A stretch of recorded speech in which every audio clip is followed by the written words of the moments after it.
One game in the books here today at Citizens Bank Park, and the crowd outside waiting to get in for game number 2 between the Phils and the San Diego Padres. The Phils looking to win the series after the Padres took game 1 earlier today. The Phils did not manage a whole lot of offense. Look at the crowd lining up, ready to go. It's Weekends with Schmidt, presented by Acme Markets on NBC Sports Philadelphia, the home of the authentic fan. Hi, everybody. I'm Tom McCarthy, along with John Kruk and Mike Schmidt. We are rested, we are fed, and we are ready to go for game number 2. And the Phillies hope they can quiet the offense that the Padres had in game 1, but also quiet their old friend Freddie Galvis, who has 6 hits so far in this series, Michael. That's right, Tommy. 6 for 9 with 4 RBIs in the 2 games. So he's haunted us a little bit coming back to Citizens Bank Park. I love to talk about Freddie Galvis. I've spent a lot of time with Freddie in the batting cages. We've created a really nice friendship. I actually talked to him a little earlier between games, and he's still the same Freddie, smile on his face all the time. Here you see a little bit of his performances in the last 2 games. A lot of knocks. He said 6 for 9. This one over Odubel's head to center field. He's produced 4 RBIs. I think here we're going to see the RBI in the middle of the first inning, where Pivetta hangs a breaking ball over the middle of the plate, and he hits a ground ball up the middle with 2 strikes. Kind of made that first inning the big inning of the game for him. So Freddie Galvis, star of the game in the first inning. What an interesting guy. He's got 12. He averages over the course of his career. Here you see the stats for his career, but in his 162 game schedule, he's a 12 home run, 59 RBI shortstop.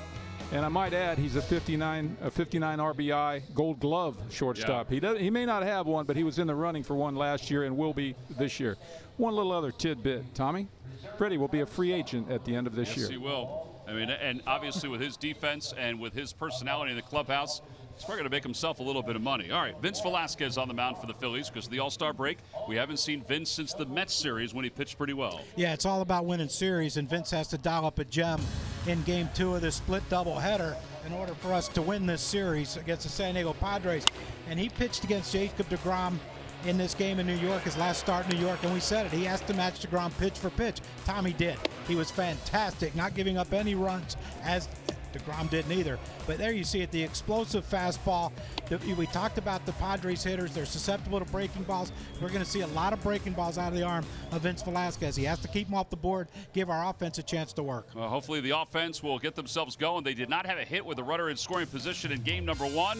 Hopefully they'll get a bunch in game number 2. They'll face Luis Perdomo for the first time. He's never faced the Phillies. Lineups at first pitch from Citizens Bank Park when we return. Phillies baseball is brought to you by Xfinity, America's best internet provider according to speedtest.net. By Toyota, the Toyota Camry, Highlander, and RAV4 have something for everybody. Toyota, let's go places. By Citizens Bank, official bank of the Phils. Visit citizensbank.com.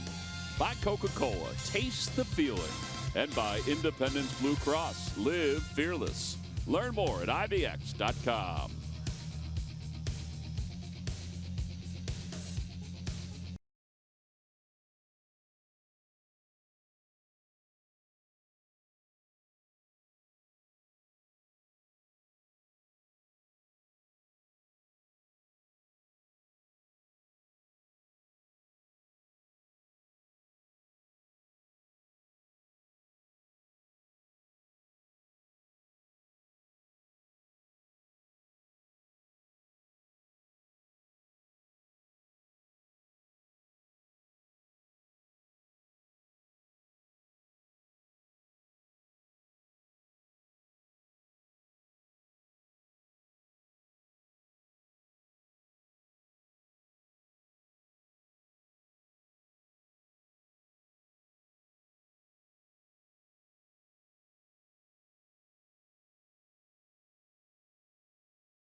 Night doubleheader between the Phillies and the Padres. Padres won game 1, and we are ready to go for game number 2. Vince Velasquez on the mound. Travis Jankowski about to lead things off. And the first pitch of the day from Velasquez is a fastball, and we're underway. It's outside. 1 ball, no strikes. Little trash coming around the mound there. Police the area. Our starting pitcher. I'm looking forward to seeing Mitch Walding in this game and a start. Yeah, Walding made a start his first day up in the big leagues, but that's been it. So he'll get a chance to get some ABs and hopefully get his first major league hit. 2 balls and no strikes to Jankowski, who is 2 for 6 in this series. And that's in there, 2-1.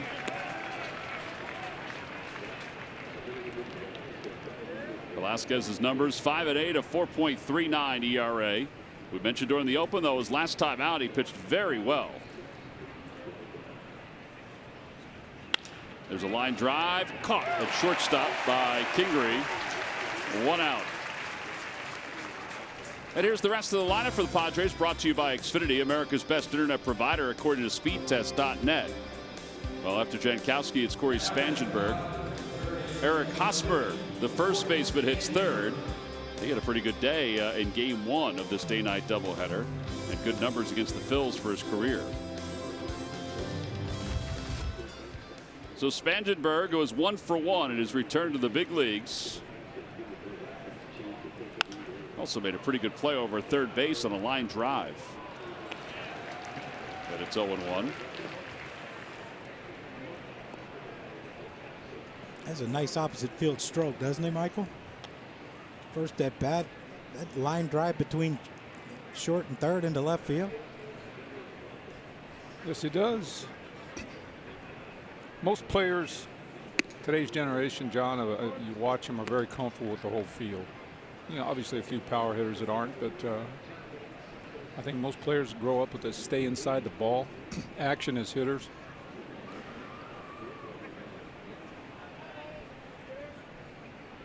1 ball and 1 strike to Spangenberg.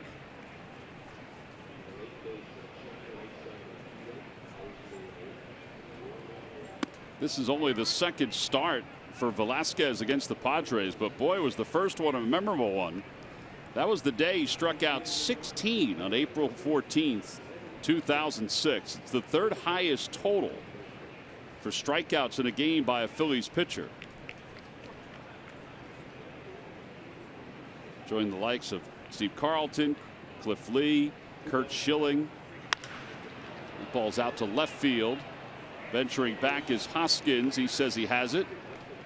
And there are 2 outs. That one was up there. Yeah, the wind isn't moving the same way it moved in game 1. A little bit too much upward trajectory. Looked like about 28 degrees. I was going to say that, but stealing my thunder. What's the perfect? 24. 24. Oh, 24. We kept saying we thought you said it was 27. I did say it was 26. But you've revamped it? A little white lie. I said in a past broadcast, and I checked it with Matt Stairs, you know, when he came to visit us, and then he said it was 24. 24, okay.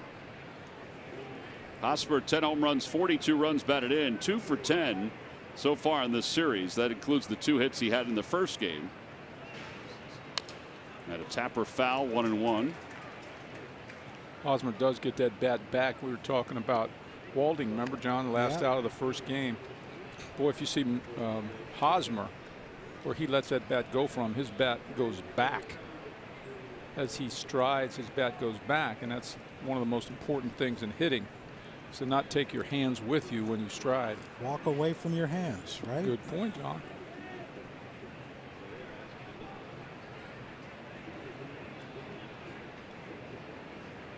Curveball, and it's in there, 1-2. I mentioned that, and John mentioned this during the open, the Padres are susceptible to the spin of the curve and the slider. Even though he gave up some runs in the first game, Pivetta had 9 strikeouts during the ball game. 1 ball and 2 strikes to Hosmer, the number 3 hitter for the Padres. And a fastball, and it's grounded out to second base. Valentin. And finally, the Padres are retired in the first inning in this series without a run crossing the plate. Nice first inning for Vince Velasquez through 12 pitches. On to the bottom of the first.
The tall, lanky right-hander for the Padres. 1-4 with a 7.55 earned run average. 26 strikeouts in 31 innings. And the first pitch to Santana is in there. It's 0-1. And yes, that is Carlos Santana as the leadoff hitter. As you see the scouting report on Perdomo. Better numbers on the road than at home. We're going to change that today, Tom. That's right. What do you think on Santana leading off? I mean, you think he draws a lot of walks, gets on base, makes the pitcher throw a lot of pitches, more at bats in a game? I think this is just a one-time thing because Cesar's getting the day off. Yeah, sure. Cesar's foot's been bugging him that he fouled the ball off of. But he has let off before. He let off with the Indians. Yeah, but I mean, what other option do we have? Yeah. Yeah, Knapp led off earlier this season. Kingery has led off in his career in the minor leagues. But if you think that Valentin, he's done that before this year. That one's to the shortstop. I should say the third baseman, Spangenberg. 5-3 on the putout, 1 out. And here comes Rhys Hoskins. Rest of the Phillies lineup brought to you by Xfinity, America's best internet provider, according to speedtest.net. Well, Hoskins bats number 2, and then Odubel Herrera and Nick Williams. Valentin hits 5th, Walding 6th. The bottom third of Kingery, Alfaro, and Velasquez.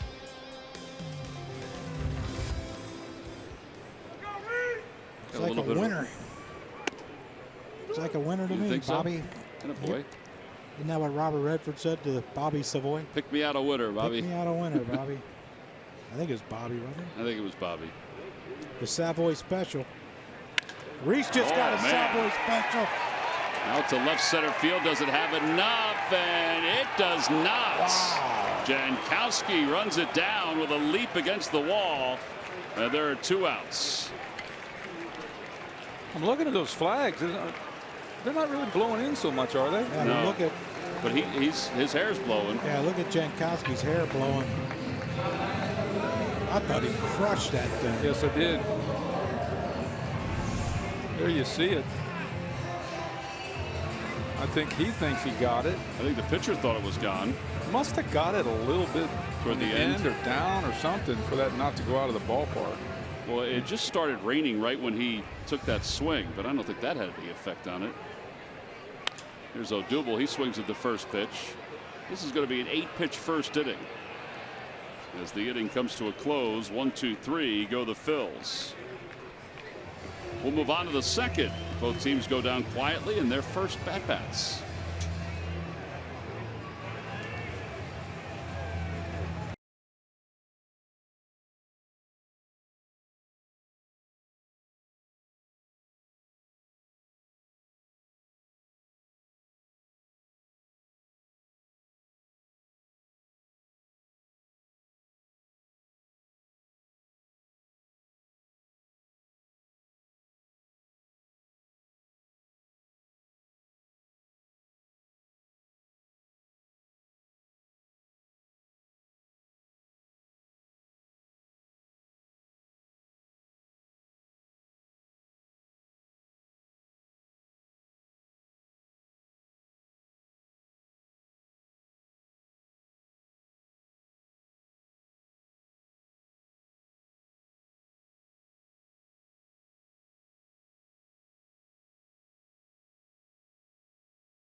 West. This is the Rhys Hoskins fly ball, and the amount of territory that Jankowski covered.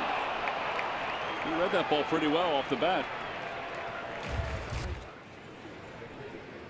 Here's Hunter Renfroe to lead things off in the second. And he takes the first pitch upstairs. I thought that was a no doubt. Rhys is looking over there going, what the heck? Is there a circulating wind or something?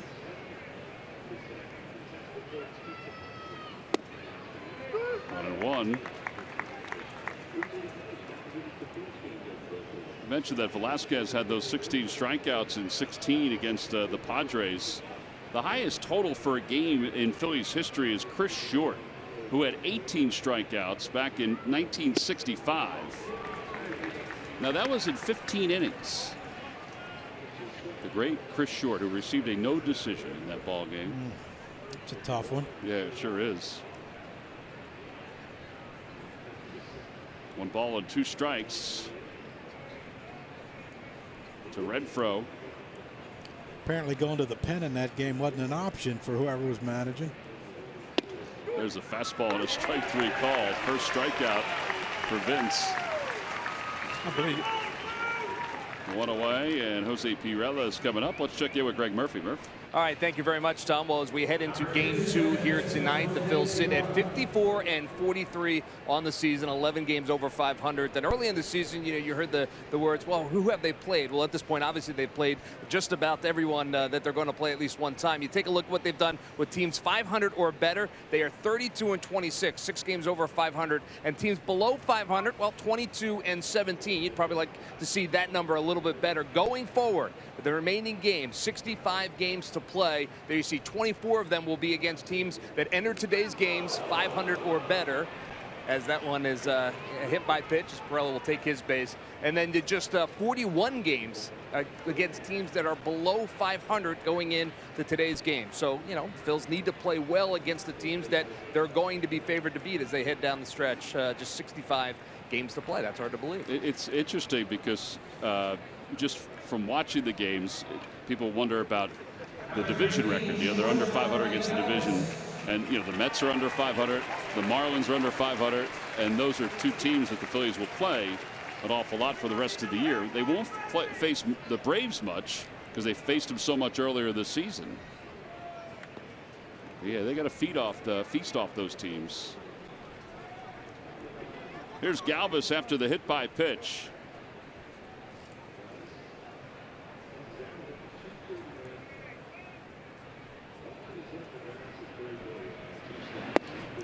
fastball outside, 1-0. Yeah, this is pretty severe right here. This is, well, we want to shooting for a low and away fastball. Oh. Wow. Up and in. I thought it hit him in the left arm, like up. It hit him almost in the elbow. He only missed his target by a yard. Remember, Odubel was hit in game 1. We were talking about Tyson Ross, how his command was so good up until that point.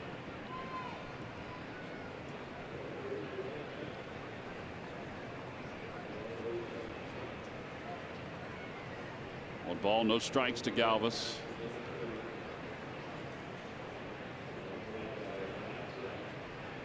Outside, 2-0. Now, the one thing we've seen in the first game with Alfaro catching, they weren't bashful about running. Well, they have 3 stolen bases, I think. Yep. And you're right, they weren't bashful at all. They were running.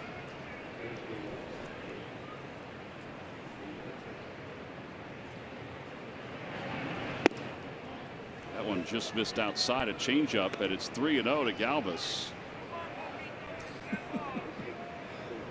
So when you look at an umpire, you stare at him and you go, was that outside? I guess you're saying, looked like a strike to me.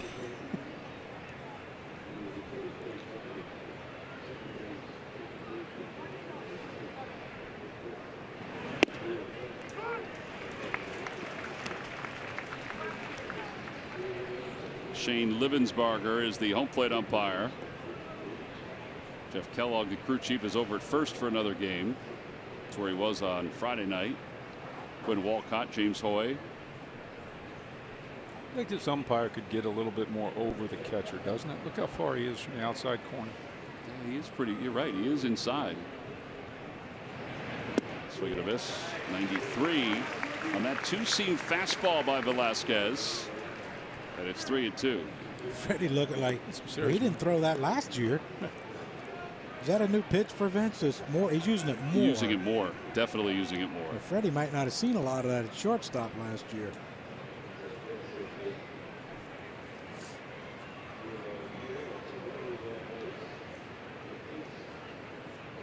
Runner goes. Pitch is slapped out to shortstop. Kingery reverses field. Barehanded by Valentin. His throw to first is a little high. They do get the lead runner at second base, though. Very nice play. Obviously, Kingery made a nice choice to try and slip it in there ahead of the runner, which he did. And Valentin concentrate with a bare hand turn. Yeah, he was out. You know, he would have been out had the throw been about a foot lower. Yes, sir.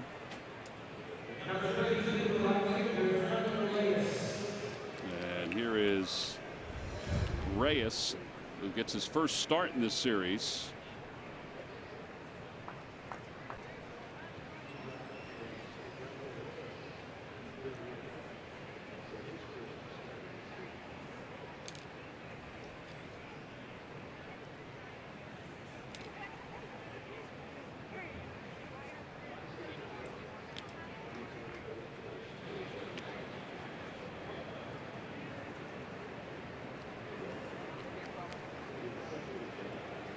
It's starting to rain a little harder.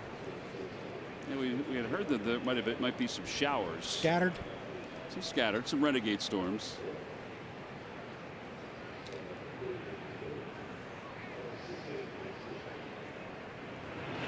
Outside, and it's 1-0. That's a slider from Velasquez. I think Vince is still trying to figure out the strike zone.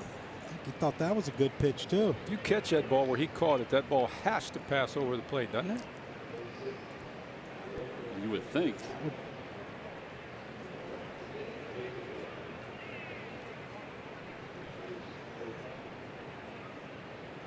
That's not his best move. Way to go out on a limb, Johnny. He's got a better one than that. How about the move that Alfaro put on by rubbing the ground with his glove by the hitter's foot? Just to I'd like to him? think, yeah.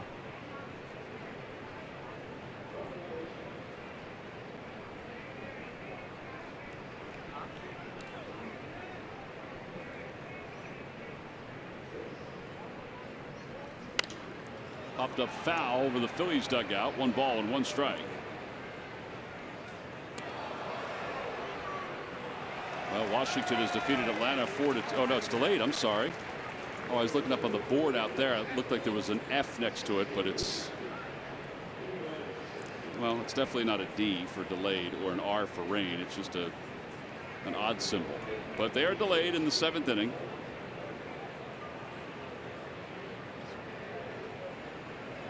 Hope they stay there all night. They wear themselves down. 1 ball and 1 strike. Swing and a miss. 1-2. We were watching that ball game during our downtime in between games. The Nationals had a handful of other opportunities to score and just couldn't do so. So they lead it by 2, and they're fortunate. The Braves are fortunate because they worked out of a few jams. 1 ball and 2 strikes to Reyes. Out to right field. And Nick Williams back near the track puts it away. No runs, no hits. 1 man left. Middle of the 2nd. It's the Phillies nothing and the Padres nothing.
Lee's final return to Citizens Bank Park in a Major League uniform during the regular season. It's tomorrow at 7:05. It's a 3-game series. The first 2 games are at 7, and then game 3 is a 12:30.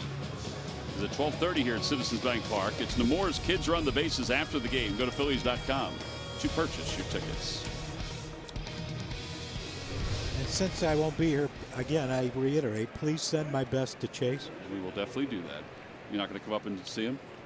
Well, Nick Williams smokes one to first base. Hosmer has it.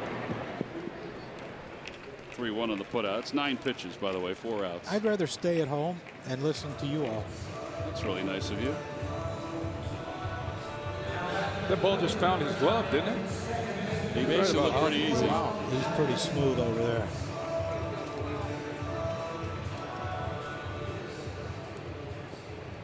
Here's Jeswell Valentine.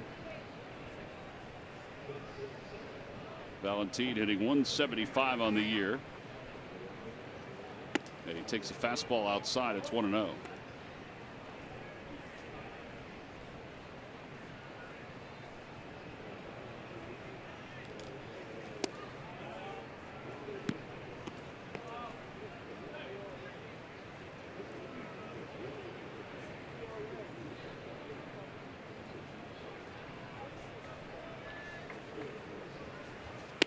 Two and one. That one's in there. Valentine playing second base today for Cesar. Cesar is available if the Phillies need him. I mentioned his foot's been bugging him recently. There's a base hit as a right field for Valentine.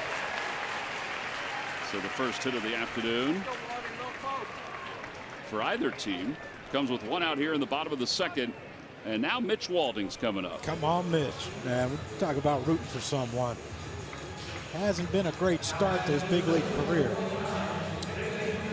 Well, you know what? He has that hole open. Let's hope he can find something to hit the grass. Maybe move Valentin to third. Walding in AAA had 15 home runs, 45 runs batted in.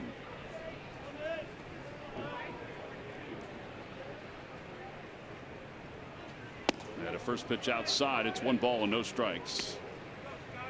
It's amazing the way these right-handers can make that ball move away from hitters now. You know, left-handers were the only pitchers that had that kind of movement on pitches when I played. You know, right-handers couldn't throw a fastball that darted down and away from you like that. None that I knew of.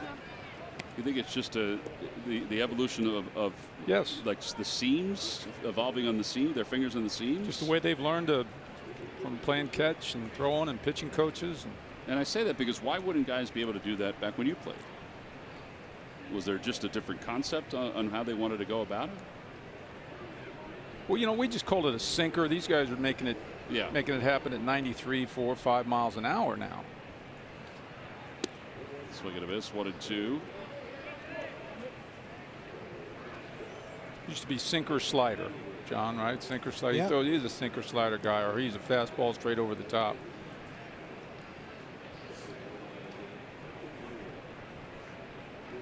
This guy's sinker slider plus a fastball over the top, around 95. Swing and a miss. Walding strikes out, and there are 2 outs. That's the first strikeout for Perdomo. That's just a plain nasty pitch here. Watch this. Starts out in the strike zone and goes down about 1.5 feet.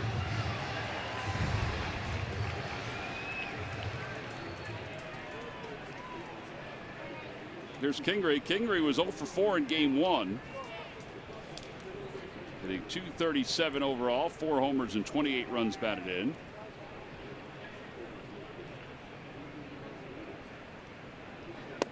Got a pitch outside, 1 ball and no strikes.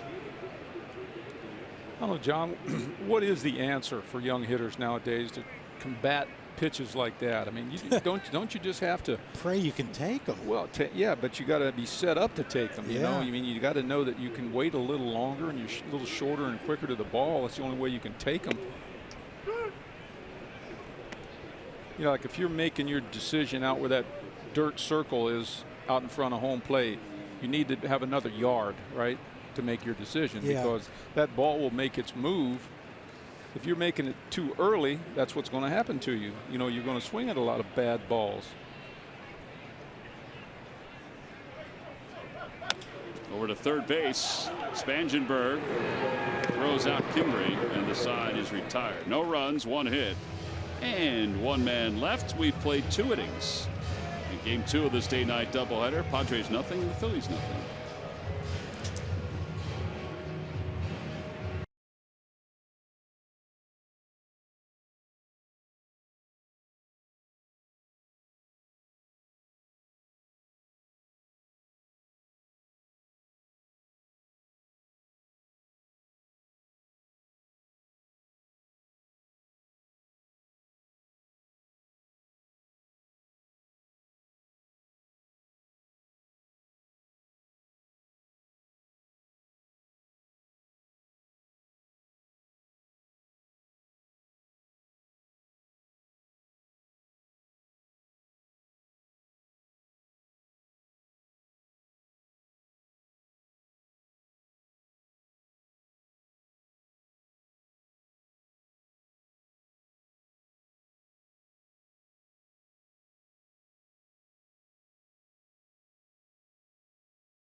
Pastime.com. Go to the fan section for all the information. Please submit your answer on the subject line. Guys, the question is, what opponent does Trevor Hoffman have the most saves against? What opponent does Trevor Hoffman have the most saves against? Well, we ought to go straight to that division out there, right? 14. Somebody they play the most games against. For me, this is just a shot in the dark. So A.J. Ellis leads it off, and he takes a strike 0-1. There's my first choice. Tom, what do you think? You're in the division. all right, what are the reasons they'd ask that question? How about because the team might be coming in for the series real short time? And this guy hit and used to catch for him. A.J. Ellis has the count, 1 ball and 1 strike. A.J. played for the Phillies.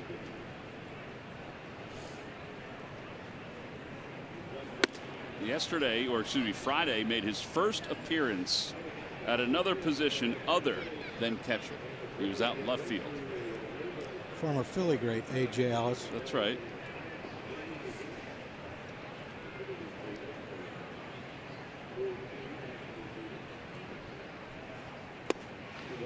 Two at two. That slider on the outer half. He shot out of that dugout to left field like he knew, like it was routine. He did. I think he was excited about getting into a game and not having to get behind home plate.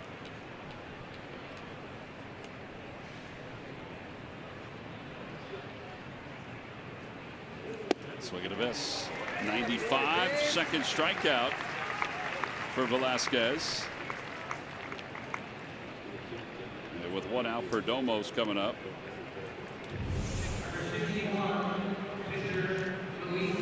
I think A.J. might have been sitting on a slider. Tardy.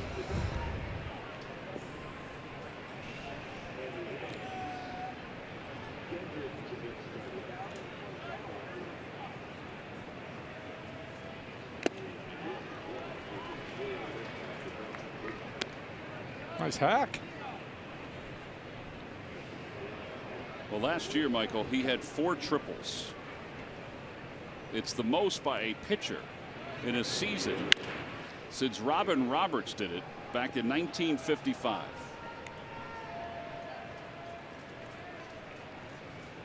Was he with San Diego last year? Yes. Big ballpark, right? Yes. Triples alley there, center field. He can probably run like a deer. I like his action at home plate. Oops, no. You liked it up until that pitch.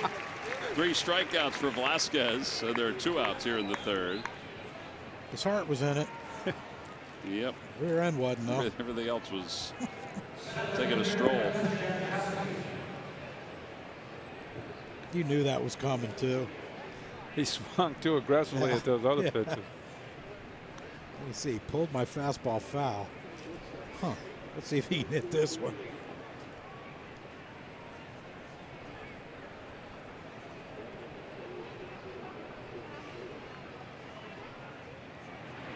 Jankowski takes a breaking ball and it's 0-1. He lined out to short his first time up.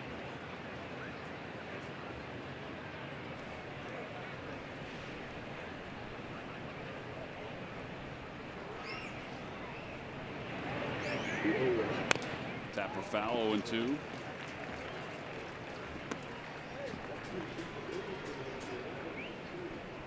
Back-to-back sliders. Good ones with some bite. Getting into that tough time of night here now to see at home plate. Well, as long as the sun stays out. It's been in and out all day long. The ball's at 2 strikes to Jankowski.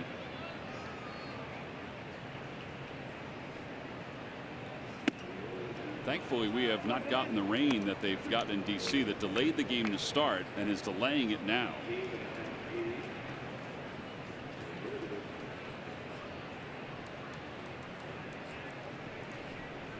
Downtown has well, got some clouds and maybe a little bit of the moisture we had here a little while ago. 1-2 pitch. And a foul tip hung on to by Alfaro. 4 strikeouts for Velasquez as he sets the Padres down in order. 3 in the books for Vince. He'll get a chance to bat when we get back.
Nissan.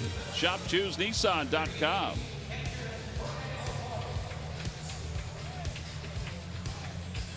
Bottom of the 3rd. It'll be Jorge Alfaro to lead things off. That's a nice shot from up in the Hall of Fame club area.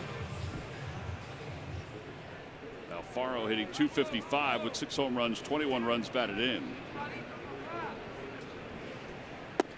Pitch low and away, 1-0.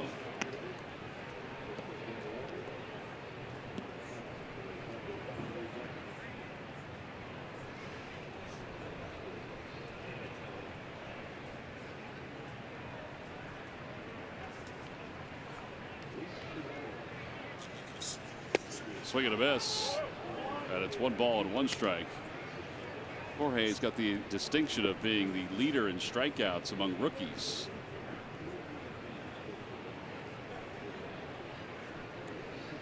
Does have some pop if he can ever, make consistent contact. What do you think about that walk way out and around home plate every time he swings and misses? Clearing his head. I hope.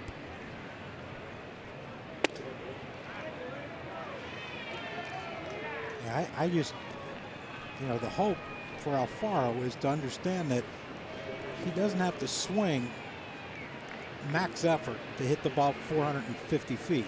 We've seen it. When he stays nice and short and compact.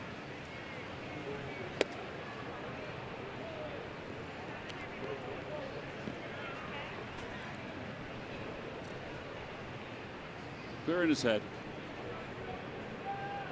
I'll just bang on your helmet or something like that. But I don't think over the long haul it's going to do him any good to continue that. I do like the fact that his weight moves toward the pitch. He's not a hitter that comes up and out of the ball that much. You know what I mean? He starts low, tries to stay low.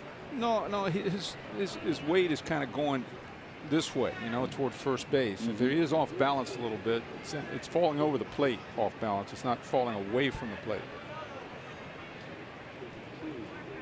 But I think he needs in time he'll get rid of that fall across home plate and walk all the way around thing. And he's down looking on strikes. That's the 2nd strikeout.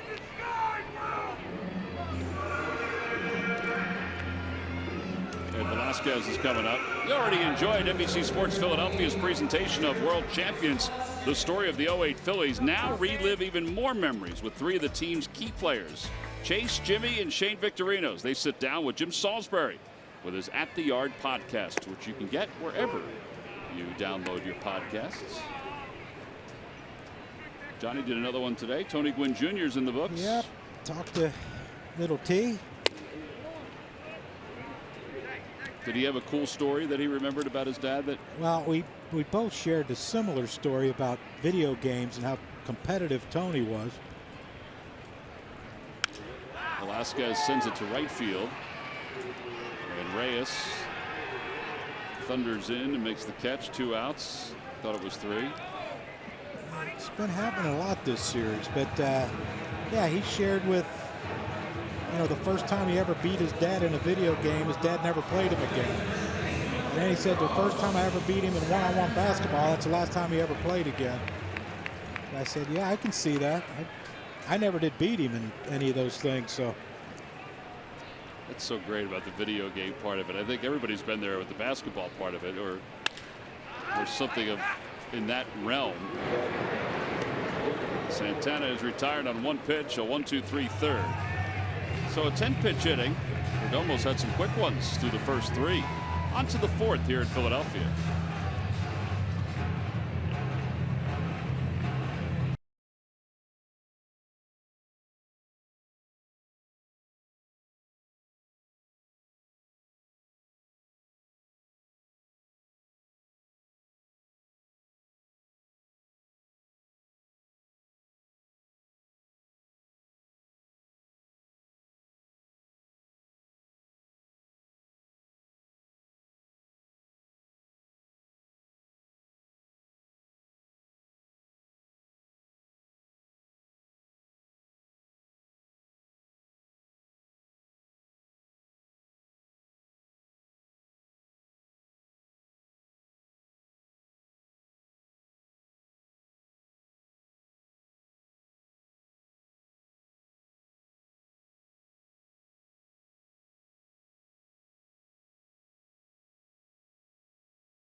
Chair. With just 1 click, you'll have your chair assembled and delivered right to your desk, free of charge. Visit WBMason.com to order yours today while supplies last. Nobody does it better than who? Who but WB Mason?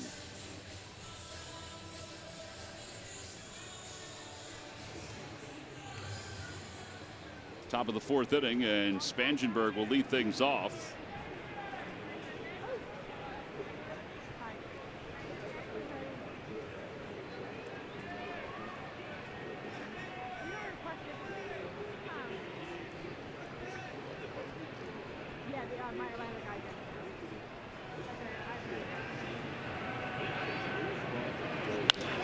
First pitch, and it's hit out toward left center. Odubel, he started in, now has to go back, but it takes him all the way back to the Giant sign. 1 pitch, 1 away here in the 4th. Whew. That baby took off. I tell you, the ball is traveling in weird spots. That makes you just shocked that why Reese's didn't go. There you see him too. I mean, give him credit. He stuck with that baby the whole way. That thing just kept carrying. I thought it was just a routine pop up to center field, and caught it right there up against the wall. 387. Now, if Reese would have hit that ball, the wind was blowing like this his first at bat, we'd be winning 1-0.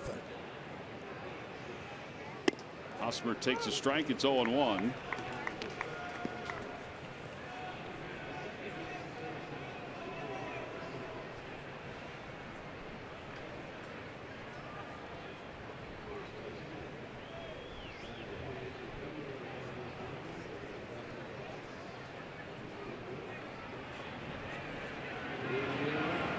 Outside, 1 ball, 1 strike.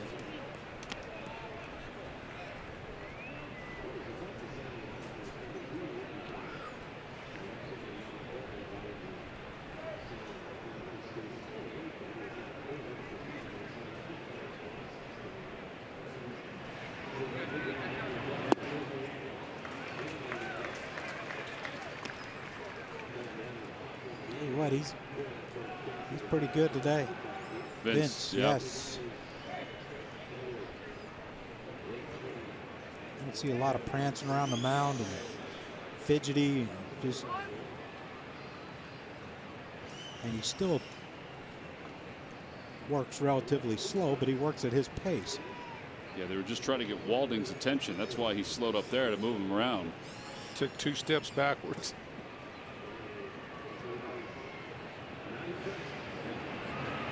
Swing and a miss.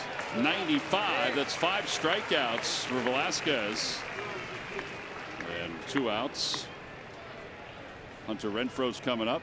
It's a whole new ball game with RBI Baseball 18. RBI Baseball 18 delivers an all-new franchise mode and much more. RBI Baseball 18 is available now. Learn more at RBI.game. Rated E for everyone. Big RBI weekend here, isn't it? Saw some of the kids playing on some of the fields around the ballpark. The hotel I used to stay in was packed with the RBI kids. Renfroe, a healthy swing and a miss, 0-1.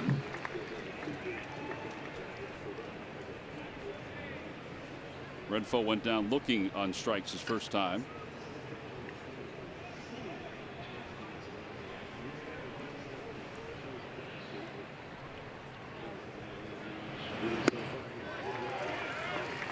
Vince looked funny to you after the last 2 pitches. He was kind of like grabbing his hip. Watch him. He always does. Yeah, I think he does that often. Picks at his pants, I think. I don't know if it's like something's aching him a little bit. Maybe I'm crazy. I know he's thrown as good as I've seen him throw.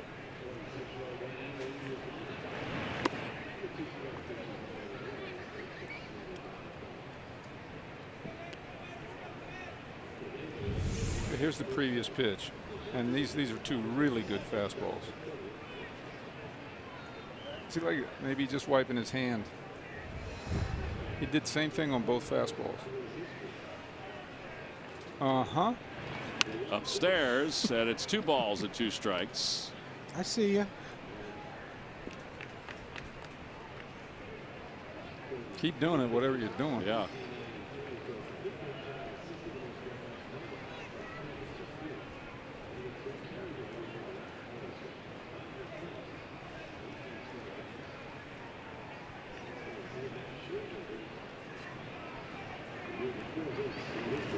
Swing and a miss, 95, and that's 6 strikeouts through 4 innings for Velasquez. Boy, he has been right around the strike zone all day long. This is a pretty good fastball up in the zone to Renfroe. He can't catch up. We'll head to the bottom of the 4th.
Phillies baseball is brought to you by your local Chevrolet dealers and by WB Mason and by Geico. 15 minutes could save you 15% or more on car insurance.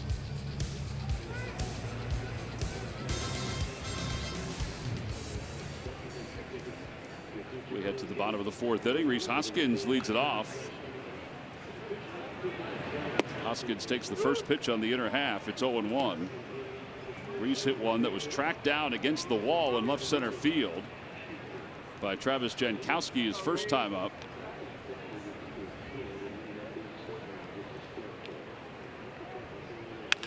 Ground ball, third base, Spangenberg. And 5-3 on the putout. A lot of ground balls so far for Perdomo. Rhys in game 1 provided us with our giant home run replay. The whole at bat, Michael, he was looking to hit the ball the other way. Didn't think Ross would challenge him in.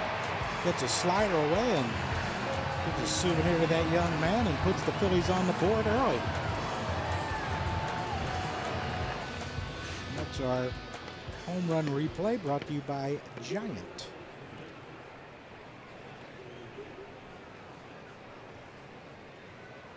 O'Double's takes inside. It's 1 ball and no strikes.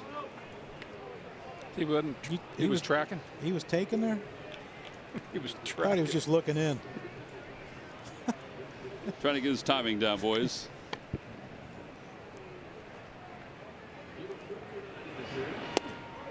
Two and 0.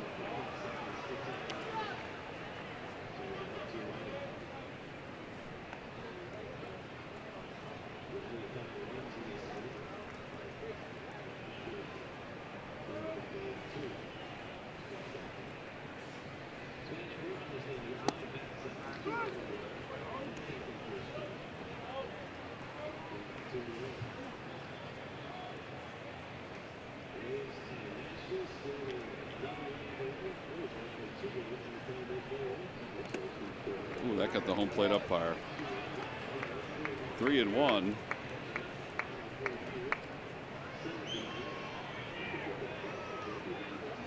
Ouchie. Yes, sir.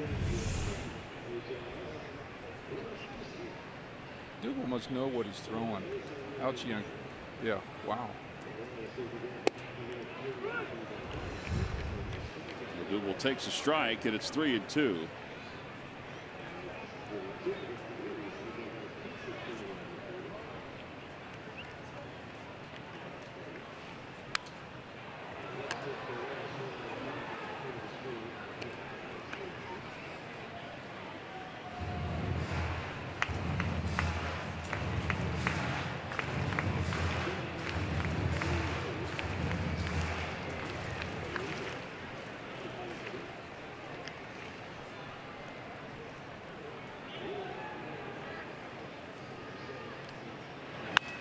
In the air to right field.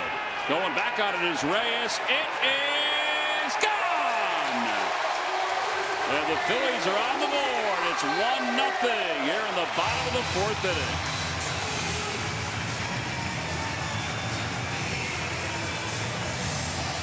It's a career high 17 home runs for Odubel Herrera. You're a Hall of Famer. Explain that at bat to the people at home. I can't explain it. Attaboy. Almost like, I mean, spot him a 3-2 count. Let's see what we can do from there. And then he throws him a slider off the plate down and in. No, it wasn't a bad pitch. And Odubel's helmet came a little bit loose, and he just threw his hands at it, and it went 395 feet for a home run. So he's pitch at bat. I would love to have a microphone and interview him right now about that at bat. Murph, get on it. Back toward the middle, a base hit for Williams. Maybe he was tracking it. It's amazing. He's amazing. I think he plays little games like that with pitchers. You know? Well, you mentioned that in the first game. Gabe's talked about that too. I mean, he sometimes look at him and wonder what he's thinking. But he thinks that he has an idea going up there of what he's trying to do. His timing's off, so he's just not going to swing at a pitch that his timing is off. I think we've just some things just can't be taught. I was just going to say, I think it's just one of those things that we just go with Odubel. He's not afraid to look bad. Now, how's that? Yeah, you know what I'm saying? He's absolutely not afraid to look really bad. Because we've seen it, right? I mean, absolutely. He could do all that and throw his bat at a 3-2 pitch, and he can do all that and hit a home run on a 3-2 pitch. I guarantee you he can explain it.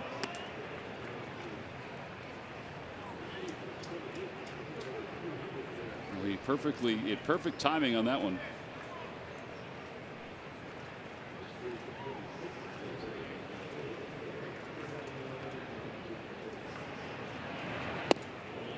It's fun to watch, right? It's different. I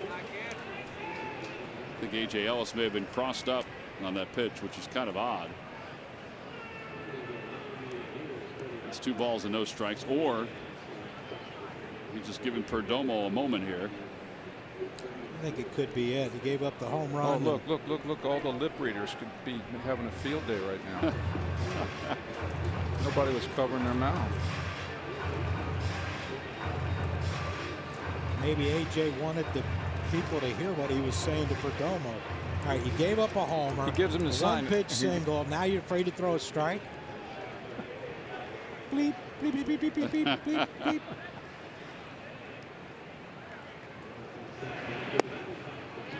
All right, guys, everything I say is going to be the opposite. We're going to do everything, but I'm just going to say it because the lip readers are going to know that I said it. Get your head in the game! It worked. Strike.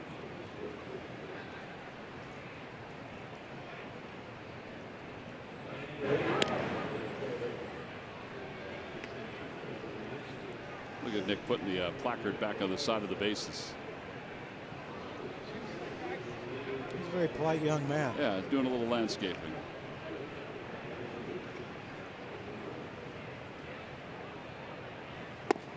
Three balls and 1 strike. That's a good take right there.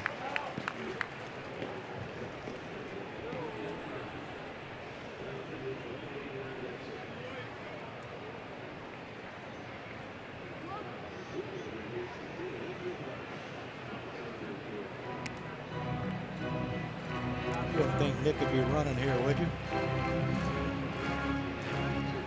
Yeah, why not?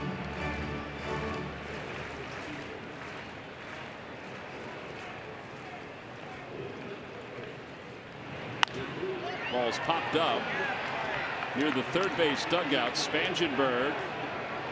Ooh, what a play. That was a really nice play. He really never got to the spot. But there are 2 outs. And here's Mitch Walden.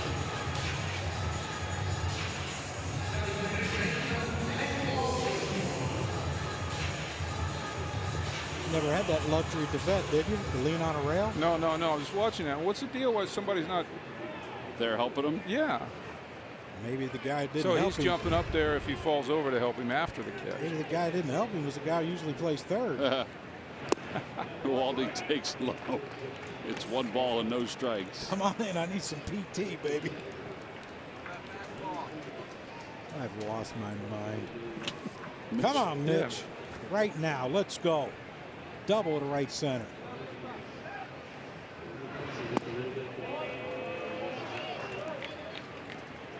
This is it. I feel it. I feel it. 2-0. Perdomo might finally throw something straight. Going to be all over this one.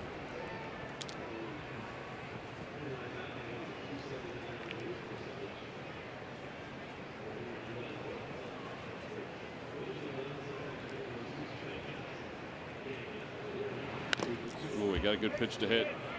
He knows it too. It's 2-1. It's all right. You're all right. Keep it locked in. Here we go. Let's give it some dugout chatter here, all right?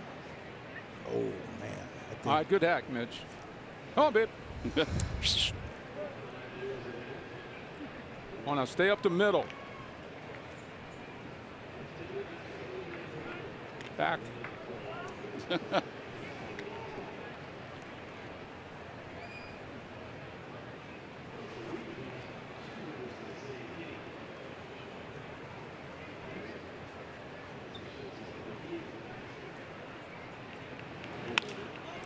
Fly ball to left field.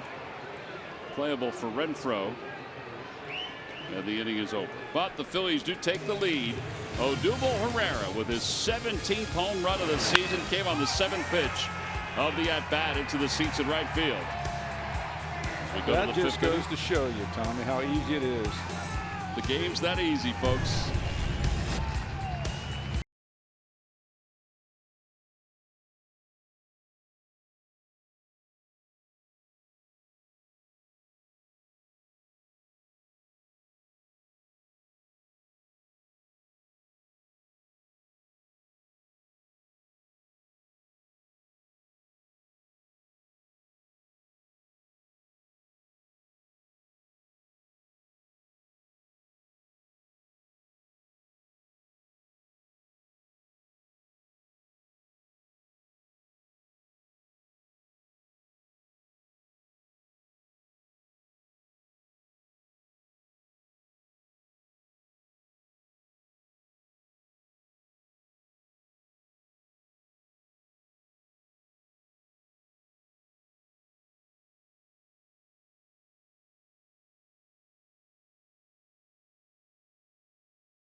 Versus Mookie Betts and the Red Sox. Head over to Phillies.com/authentic-fan to grab your tickets, a free hot, and much more.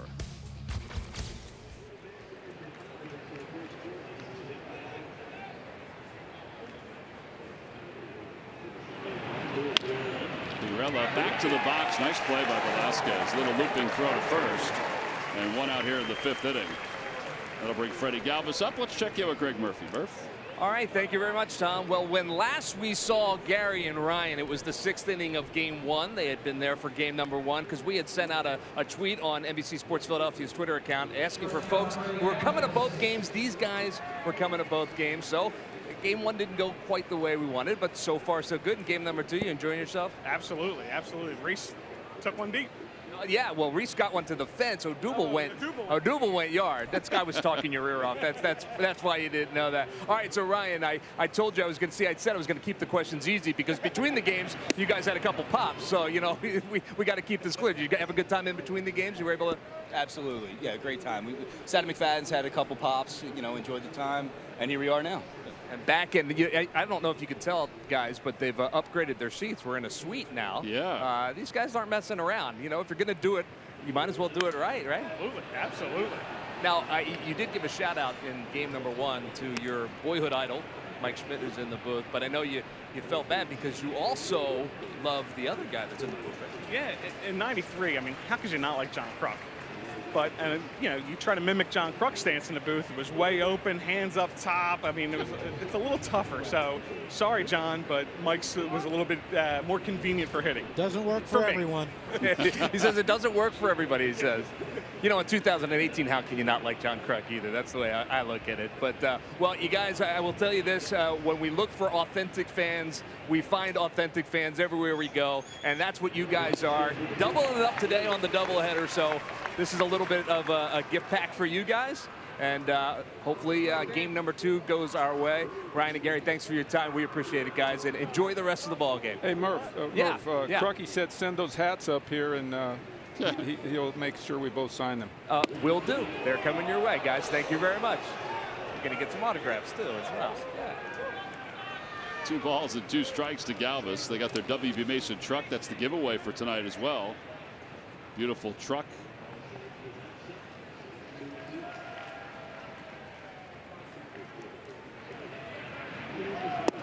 Outside, 3-2. Velasquez wanted both of those pitches.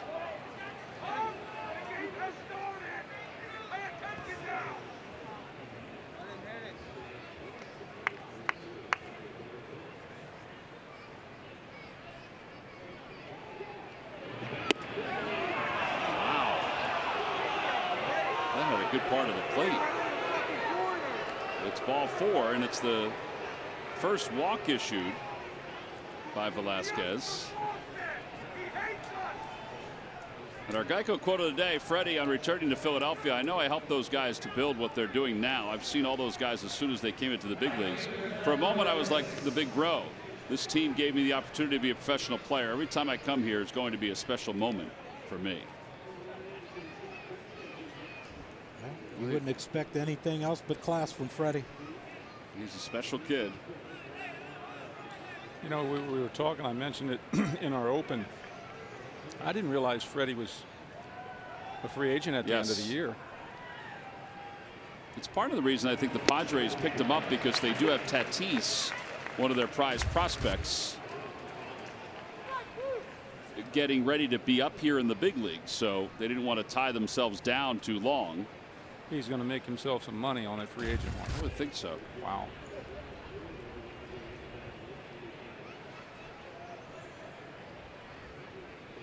No balls and 1 strike to Reyes, who flied out to right his first time up. I asked him if he had an agent. Told him I'd be willing to handle that for him. He already has one.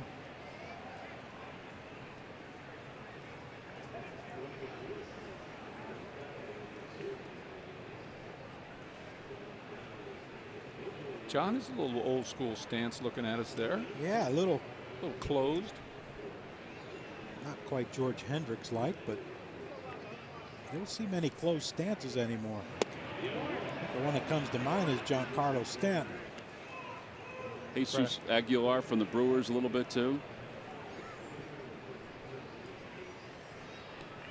There's Stairsy.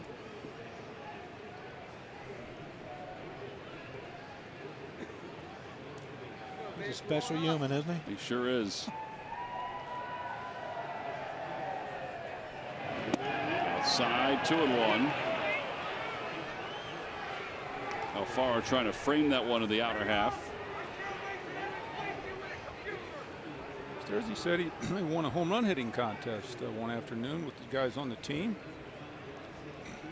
Most of them were, you know, working on that launch angle swing, and Stairsy was hammering down to that ball, and he won a home run hitting contest. Freddie is picked off at first, and he knew it. The pickoffs just keep on coming for the Phil's pitchers.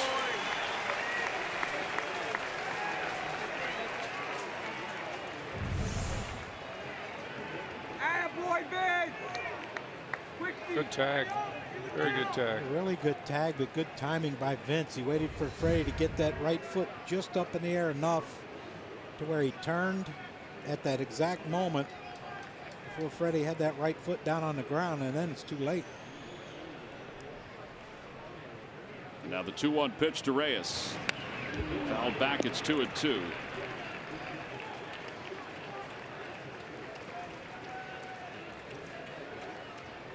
Velasquez's base runners today, but the hit by pitch, and then the fielder's choice that erased the hit by pitch, and then the walk. That's been it today. Trying to get through this 5th inning. See his line, 6 strikeouts through 4 2/3.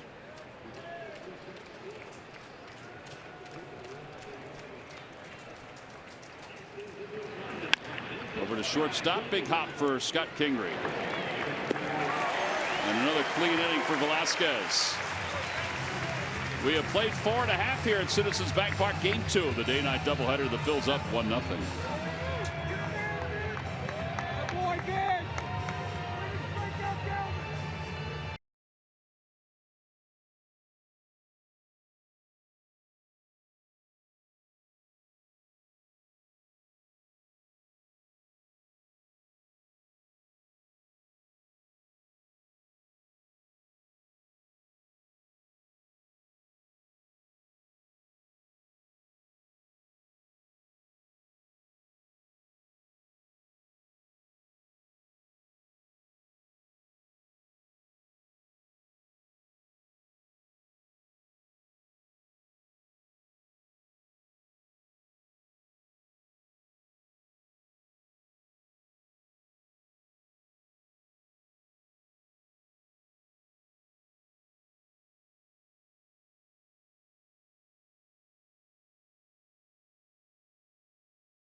And as we move to the bottom of the 5th inning here, the Blue Claws had a split doubleheader with Hagerstown. They lost game 1, won game 2. Andrew Brown pitched well in game 1.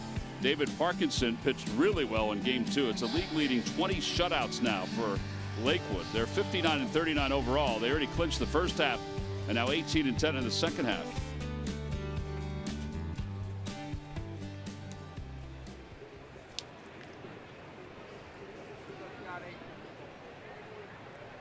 Scott Kingery will lead things off with the Phillies up 1-0, and he takes outside. It's 1 ball and no strikes.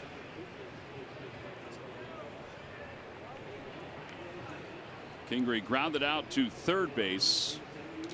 His first time up. 1 ball and 1 strike.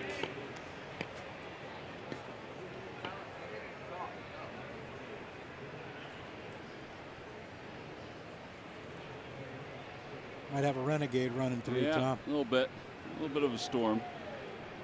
Light rain. Fly ball. Foul territory on the first base side. Boy, the wind really took that, and Hosmer was able to track it and make the catch. Friday, August 17th, when the New York Mets are in town. A reminder, that's a 6:05 first pitch. And then after the game, stay for a free post-game concert featuring ACM award-winning Old Dominion. Your game ticket is your concert ticket. Enhance your experience by purchasing a field pass to enjoy the show up close from the infield. Go to Phillies.com/Old Dominion for more info. They are good. I'm telling you, I'm a new fan. They're very good, yeah. Yeah. You got them on your phone? Yes, I do. Here's Alfaro. Swing and a miss at the first one. It's 0-1. That was a slider from Perdomo.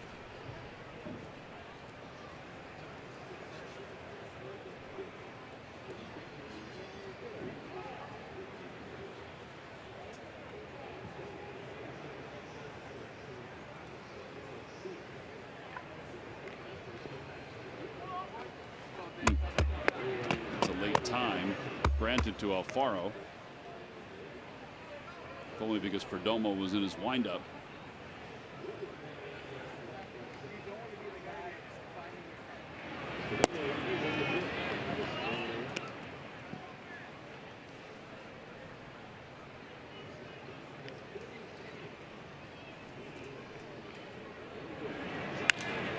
Fly ball left center field.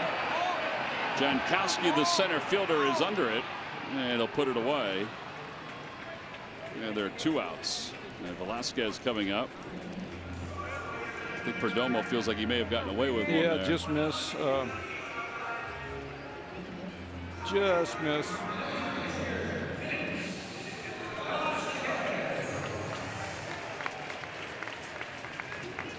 Boy, he's going to be a good one someday, Alfaro. I just constantly talk about it, too, the way he stands in the batter's box. Just some more experience. Is pitch selection the biggest thing for him moving forward? Pitch recognition. Pitch recognition. Yeah, and tempo of swing. Jonathan talks about it a lot, as I do. I just think he wants too much out of every swing. You gotta want less out of every swing and fewer swings.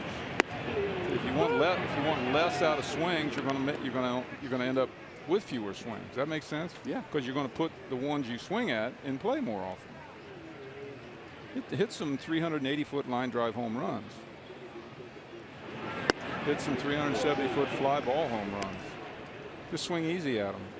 How do you fix that? How do you not swing as hard? Well, you have to have a way to make yourself do it. You have to trust it. You have to, I can go down there and say that. John can go down there and say that, hey, take something off your swing. And if he's not willing to do it when he goes into the game, not much you can do. Another 10-pitch inning for Perdomo, 3 strikeouts. We will move on to the top of the 6th inning, the 1-0 game.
positioned themselves at the top of the division coming out of the All-Star break.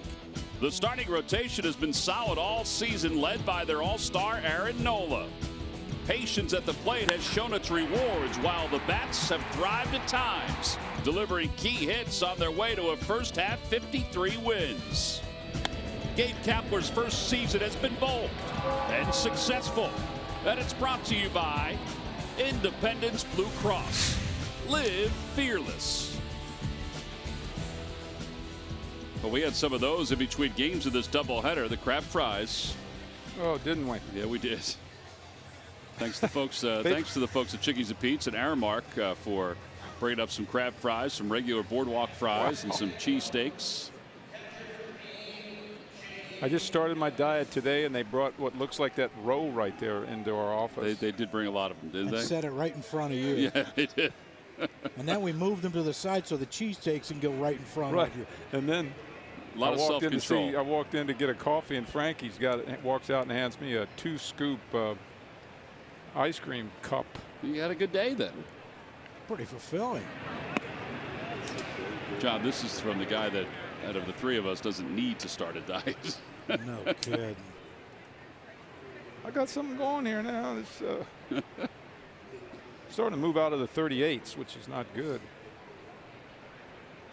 1 ball, no strikes. I got a collection of pants I can let you borrow, Mike, for a while. Probably till the end of time. We both do. 38. It's teenage years.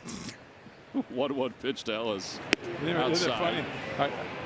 You go back and you go, I remember 34s, I remember 36s. My memory ain't that good. When I jumped out of 36s to 38s, it was like the end of the world. I went right from 30 to 42. 2 balls and 1 strike to Ellis. Come on, Vince.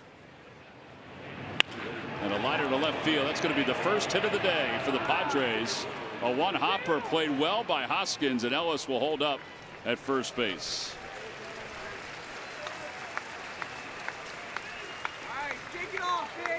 Take it off. So another game in which a Phillies starter goes 5 innings of no-hit baseball. Now you figure Perdomo's up there to sacrifice. They were swung around pretty far defensively to right field. Yeah, they were. I wonder if he'll sacrifice. Ellis is not the quickest guy. If he was quick, he'd have had a double. Plus, this is Mr. Triple at home plate, right? Yeah, it is. I tell you what, though, Reese played that ball well.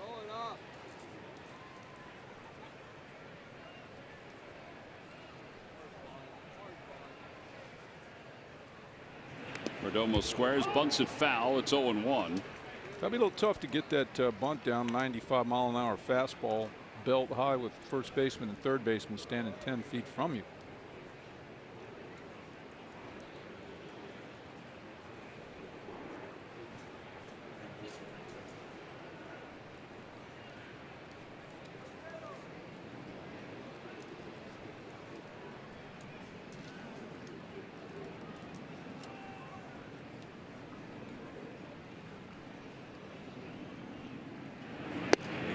At the knees, 0-2.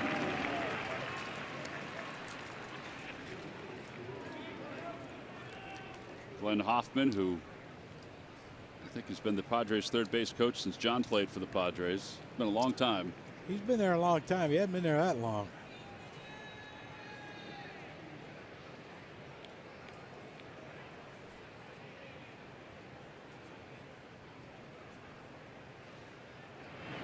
And he bunts it back toward the mound. Velasquez thinking second, and Kingery with a heck of a tag. That is a heads-up play for out number 1. Well, it sure is. Not a bad decision by Velasquez. You know, he's a great athlete. Give him a pretty nice pitch to bunt right there, but quick turn to second base. He'd have had A.J. knowing A.J. Ellis' speed. That was a good play. Kingery kind of saved it. Heck of a play on Kingery. It is a heck of a play. But you see how quick Perdomo got down the line? I was thinking that there was really no way they were going to turn 2 anyway. No. So Perdomo with a short lead off first, and here's Jankowski, who's 0 for 2. Doesn't look like he's going to steal, unless he thinks he can steal first. To the right side, Valentin, smooth move on the play, but then the throw was wide. And that'll put runners on first and second. The fielder's choice in E4.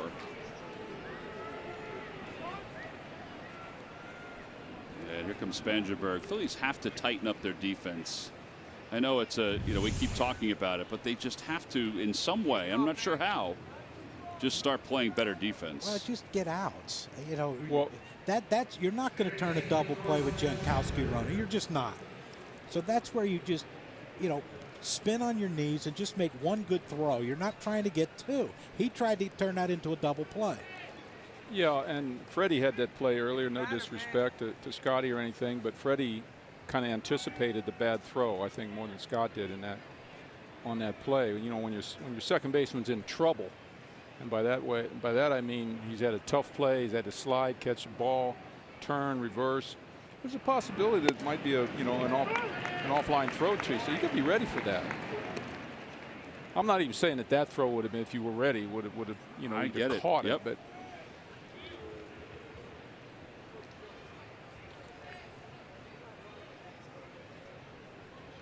No balls and 1 strike to Spangenberg. I think your point, both points are excellent.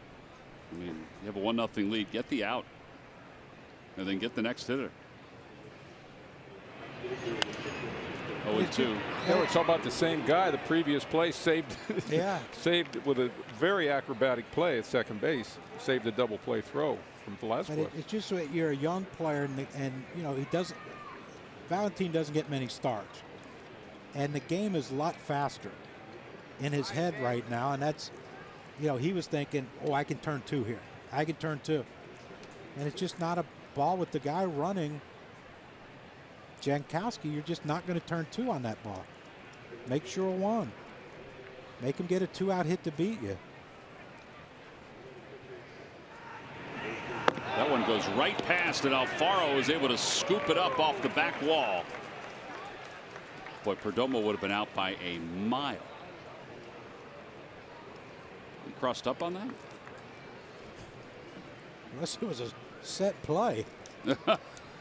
All right, Vince, fire one over my head. That's pretty good base running right there. Let it hit these set play. Yeah, let it hit these bricks, and it'll come right back to me, and hopefully Perdomo will go.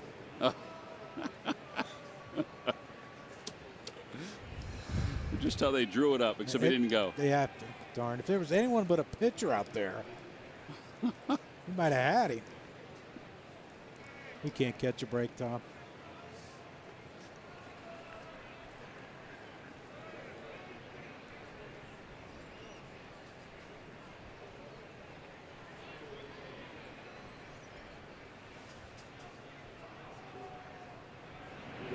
Swing and a miss with the slider.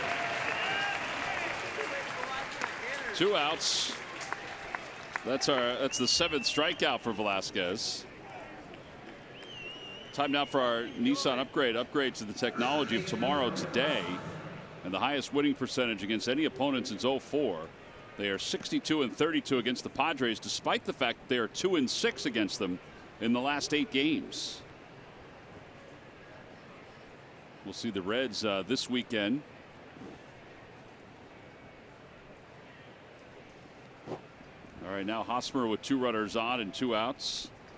Hosmer is grounded out. He's also struck out.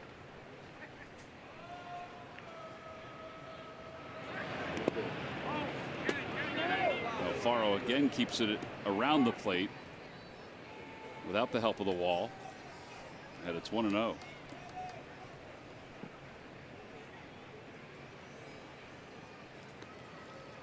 I heard that. That's a good one. Thanks, Mike.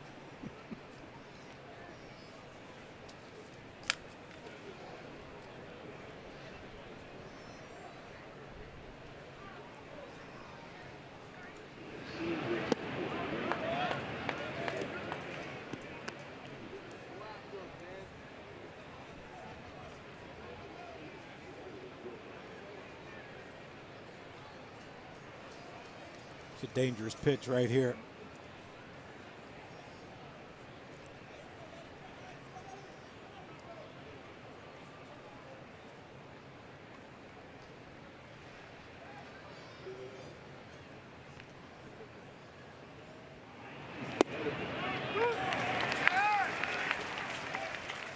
good pitch right there.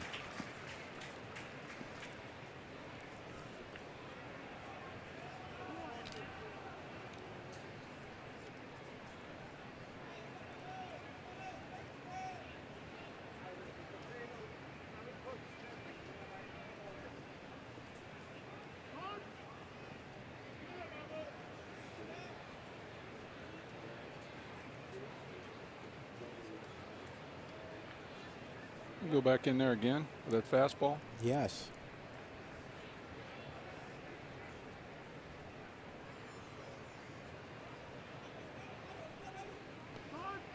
You know, it's amazing. Look at that outfield positioning. With Hosper, with Odubel playing over. Yeah, look how far. Look where Nick is. There's a lot of real estate. They are right really there. playing him around. Yeah, ball to the corner and right. That's going to score 2. 2 balls, 2 strikes as he spoils a 94-mile-an-hour fastball.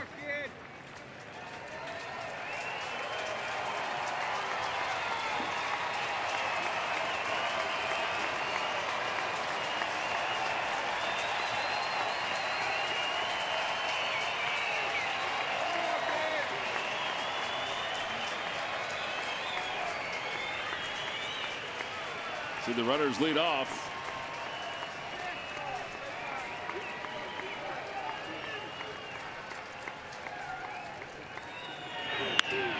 Out to left field. Hoskins comes running in and is there. And Velasquez works out of a jam here in the 6th inning. No runs, 1 hit, the first hit of the night for the Padres. On to the bottom of the 6th.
Time now for a Coors Light refreshing finish, and Vince Velasquez has been refreshing today for the Phillies. A good run on his fastball all day long. Yeah, he's been really good. Pounding the strike zone with the fastball right there, throwing it by these Padre hitters. And then when he has to, he gets a little more. And then that baby showed up, and it's been a pretty dominating performance thus far from Vince Velasquez. All right, so now as we go to the bottom of the 6th inning. That is refreshing, Tom. Yeah, it is. Coors Light refreshing. Yes, it is. Carlos Santana is scheduled to lead things off against Perdomo here in the bottom of the 6th inning. It'll be Santana, Hoskins, and Odubel Herrera.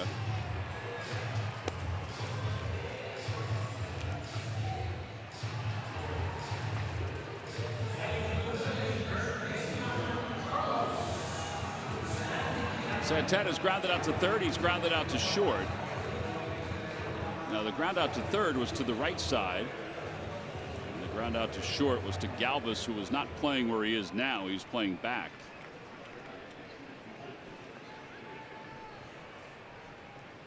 Phillies lead at 1-0 thanks to Odubel Herrera's solo home run.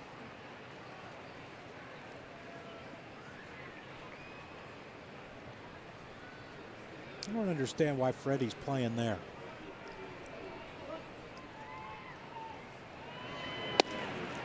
It is an odd spot. Well, we've never seen but, that. You know, now he'll move back, but like if he's playing right there and Carlos bunts it, what's the difference? If he's playing there or where he is right now?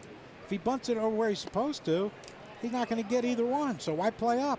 Well, I think they're giving him the good bunt, but they don't want to give him bunt that's just out of the reach of the pitcher. He hits that same ball he hit the last at bat with him playing in the grass, though. It's a base hit. You point now.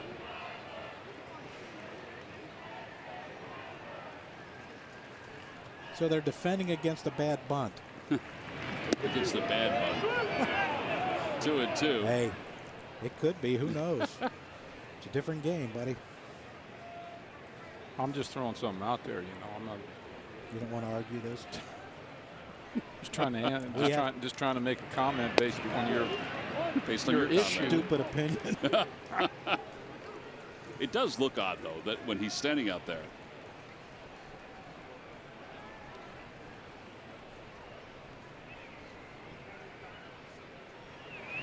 And ball 4 to Santana. He took a peek back at the home plate umpire. So he walks for the 3rd time today, twice in game 1. And that'll bring Rhys Hoskins to the plate.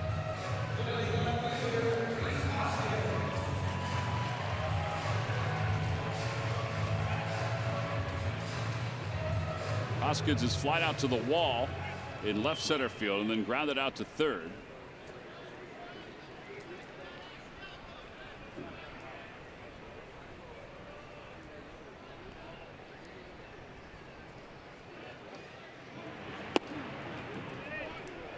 And now a trip to the mound by A.J. Ellis after the walk to Santana. Only got 4 left now. Only 4 left. Stretching it thin. That's a gamble.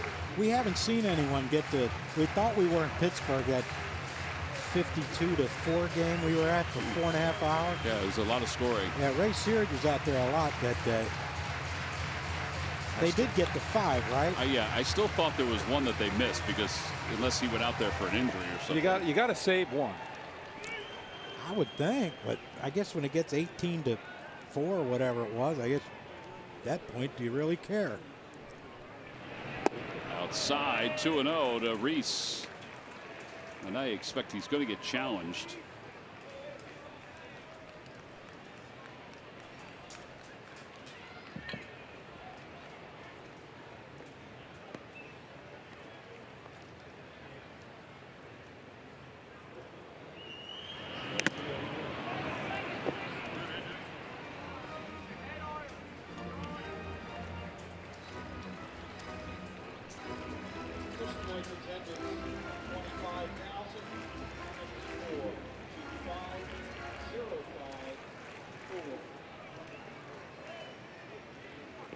Jay McLaughlin overhead letting us know 25,054 here at the ballpark.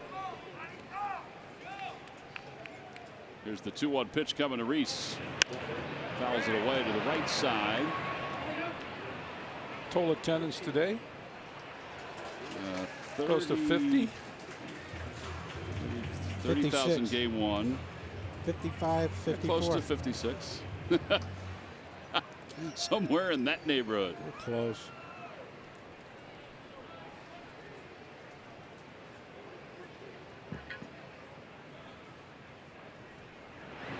And Rhys is down looking. 4 strikeouts for Perdomo. And that'll bring Odubel to the plate. Odubel provided us with our Toyota turning point. That was back in the 4th inning. This was a fun at bat. A little slider about 6 inches off the ground, down and in, a 3-2 count. After what was an at bat on the mental side, we could not figure out. John and I, and that was your Toyota turning point. I hope he has another at bat we can't figure out. Got one just where he wanted it. 6 inches off the ground. Now what, you can get a fastball up and shoot one into left center. Oh boy. Healthy rip. That's like a haymaker in the first round, isn't it, that swing? Trying to end it early. He'll go to that jab later in the at-bat. You got to think in between game 1 and game 2, his knee probably got really sore, so he's probably still aggravated about it. Which one, where he hammered it into No, himself, or the one he got hit with? Got hit with. Nice.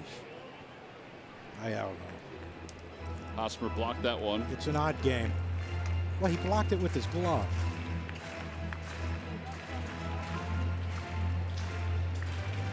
Where'd that hit him? I mean, it didn't hit the ground. I think it hit his glove, like you said, and then his body. Maybe he wants to catch.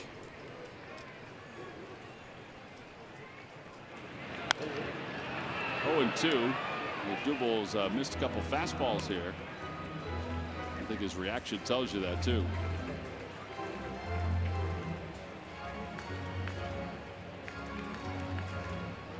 Something's funny. I got to tell you something. He has fun playing this game. I wish I'd have had that kind of fun. I don't think we could have. I don't think I ever smiled in that bat.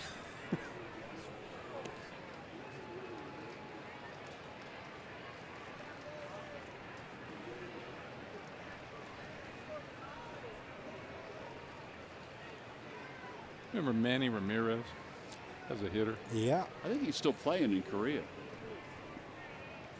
Seriously.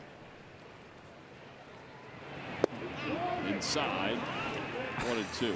I always used to get a kick out of watching Manny Ramirez out. It's like he was always staring in the dugout, whether it was their dugout or the other team's dugout. You know, and he was between pitches. It's like he was visually eyeballing their dugout all the time, or the pitchers kind of never looked down. That's the way Odubel's always eyeballing somebody when he's in there. Outside, 2 and 2. I think he and AJ. Who's he looking at now? I think he and AJ are having a running conversation through this whole at bat.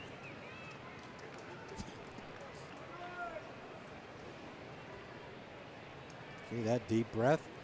Get honed back in. Focus, focus, people.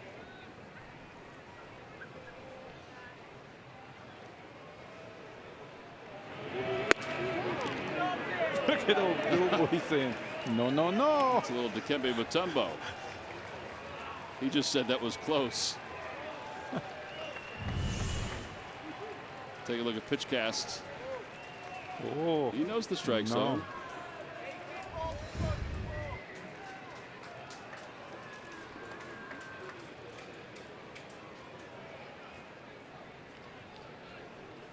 Slider down and in. Never a dull moment. How do you get a piece of that one? Really?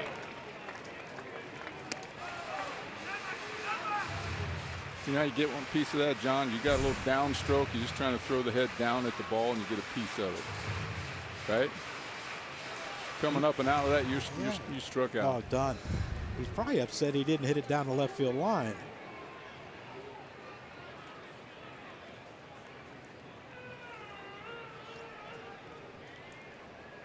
There's some mystery to this at bat.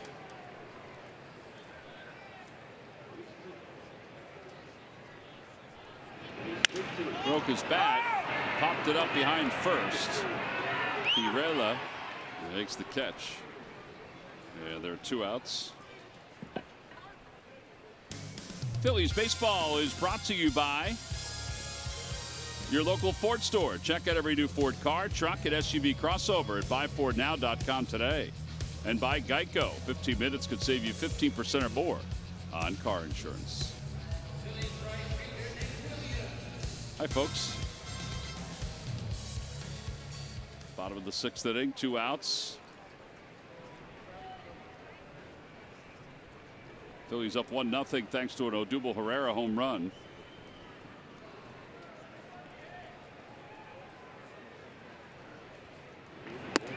As Nick Williams, who is 1 for 2, takes outside.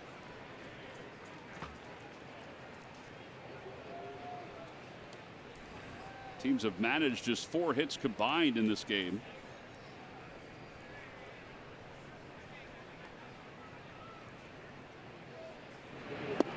changeup.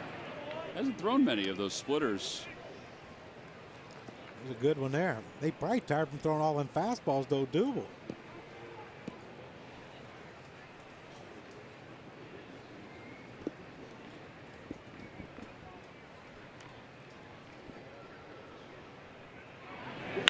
That one's pulled into right field, a base hit. Come on, Carlos. Santana on his way to third. He'll be held there. It'll be second and third with 2 outs. That's the second hit of the day for Nick Williams. Carlos rubbing his hamstring. Yeah, he looked like he was hobbled going around the bases.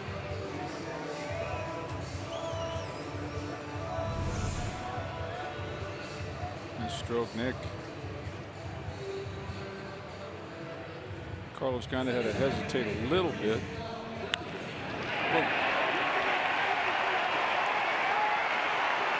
And good there.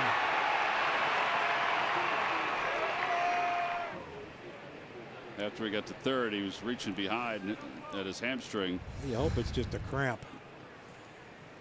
Valentin is 1 for 2. And it's 0-1.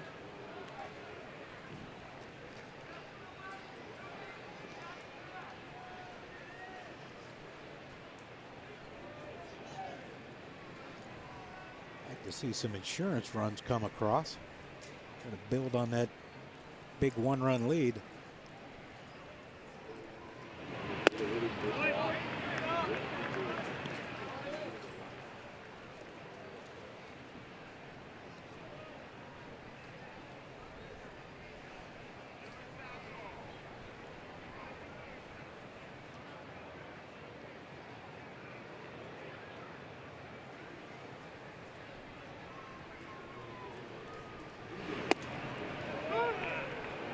I don't think Ellis was expecting that pitch the way he reacted, but it was over. It was one. It's 1-2.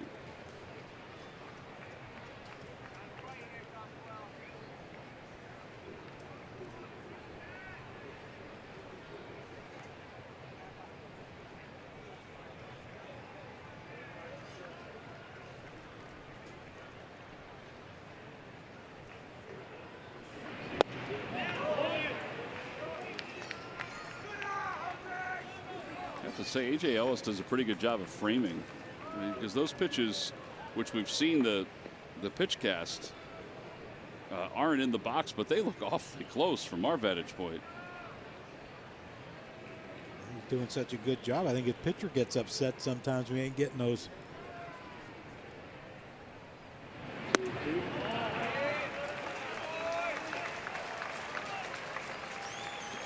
Well, this is a tough pitch right here. First base open.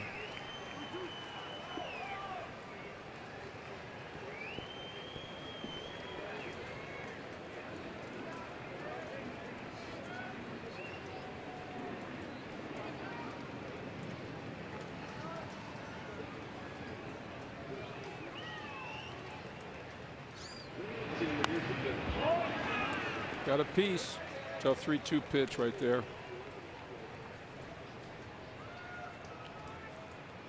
It's a 1-0 double hit out of the park. That's a tough ball to stay on that slider down and in.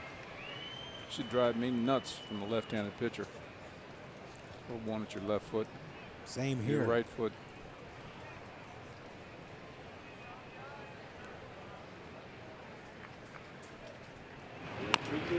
Another foul ball. And the count hangs 3-2.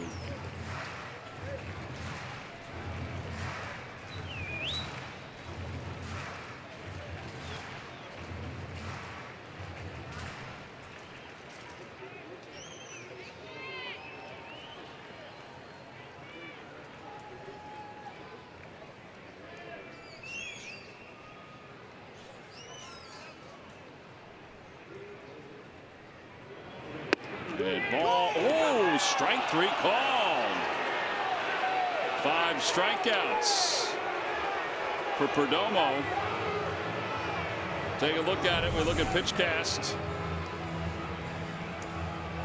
And it is right on the line.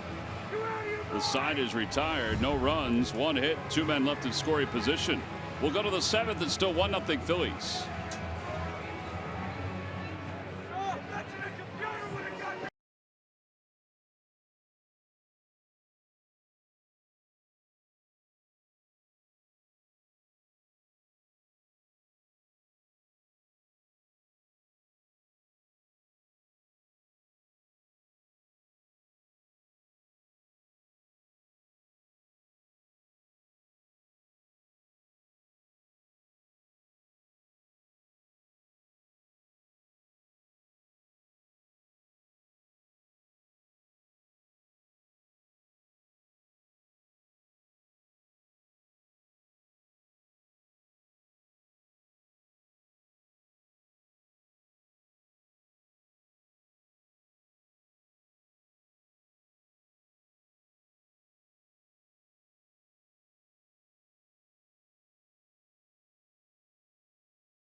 Time now for your Delaware Valley Honda dealers game summary. Vince Velasquez, 7 strikeouts over 6 innings. He's allowed just 1 hit. Odubel Herrera's provided the only run, a home run to right field. And the first pitch to Hunter Renfroe is in there for a strike. It's 0-1 as we begin the 7th inning here at Philadelphia. Bullpen action looks like it's beginning for the Phils. Out toward right center field, but playable for Valentin. 1 out. Time now for the Ram Truck Stuff the Fans Trivia Quiz answer. All right, guys, what opponent does Trevor Hoffman have the most saves against in his career? Figure it had to be somebody from the West, right? Yeah, let's go with Dodgers. Dodgers is correct. 68 career saves against the Dodgers. I knew that. Great guy, the history, the trivia of the game. That's right. You got a feel for it. Pirella takes a strike. 0-1. Dodgers are on the way here from Milwaukee. Phillies will start a 3-game series tomorrow night at 7:05.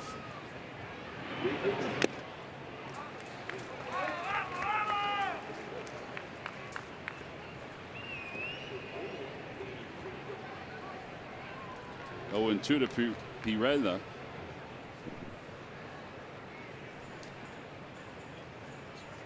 He has been hit by a pitch and he is grounded out in the dirt.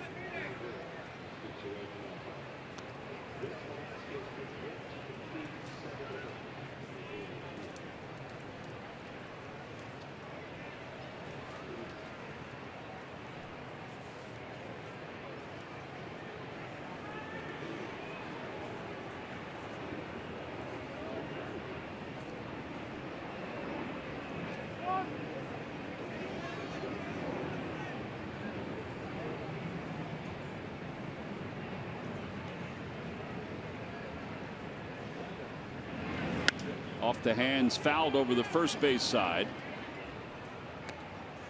And it remains 1 ball and 2 strikes. Toyota Phillies Wall of Fame night honoring the late Roy Halladay and the great Pat Gillick. Saturday, August 4th, when the Marlins are here. It's a 7:05 first pitch, a special pregame ceremony honoring those 2 gentlemen, the life of Doc, and of course Pat will be here. Go to Phillies.com to order your tickets right now. And a line drive center field. Here comes Odubel, and he'll play it on a hop. Now that's only the 2nd hit allowed by Velasquez. What a touching night that's going to be, huh? Yeah. Wall of Fame night with passing of Roy Halladay, Pat Gillick.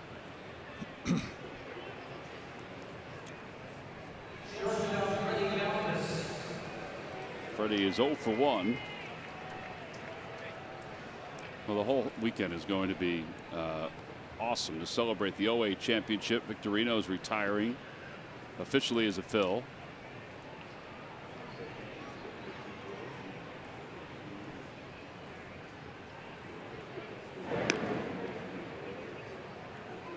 Velasquez has already picked off Freddie today at first.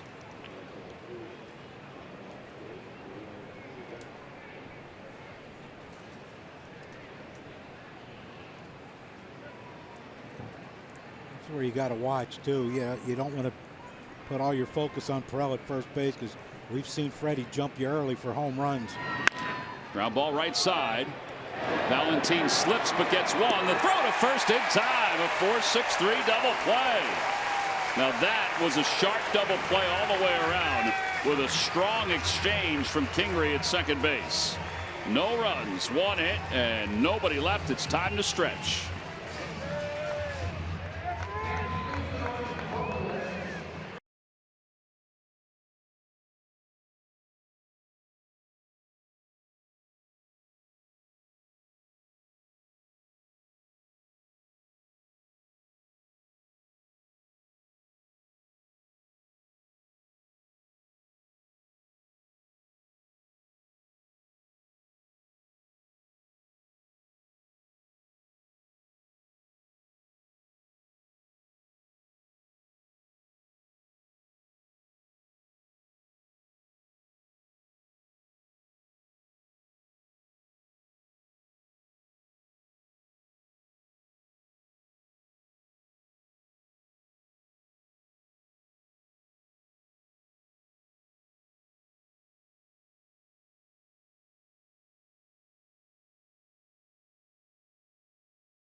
return the double play. Yeah, Jeff Mel slipped just a little bit right there, but he still made a good throw to Kingery. Great exchange. And then nothing to it, over to Carlos to finish that 4-6-3 double play and get Vince out of the inning. And that's our T-Mobile built for baseball. Perfect fundamentals by the Fightins. Well, now as we move to the bottom of the 7th inning, it'll be Walding, Kingery, and Alfaro. There's Vince Velasquez. How about today? He did not allow a hit through the first 5 innings. The first hit he allowed was to start the 6th. He's the first Phillies pitcher to have 3 or more instances of a no-hit bid through 5 innings in one season since Lefty in 1979, who did it 4 times. Wow. It's a long time in between those. And you know what was right in the middle of it? That crazy play, right? Yeah. Looks like play of the year. The lefty throw to first base. Yeah. Looks like he may be done for the day, just getting congratulated by his teammates, and Nishak is warming up now in the bullpen. There's Nishak. The Phillies have the bullpen set up now for the 8th and 9th inning, because you have Sir Anthony, who's available today, hasn't pitched in this series so far.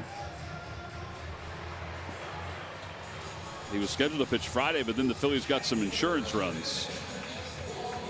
So now Mitch Walding in the bottom of the 7th inning. Walding, it's a broken record, still trying to get his first major league hit. He was having a solid year, or is having a solid year down in AAA.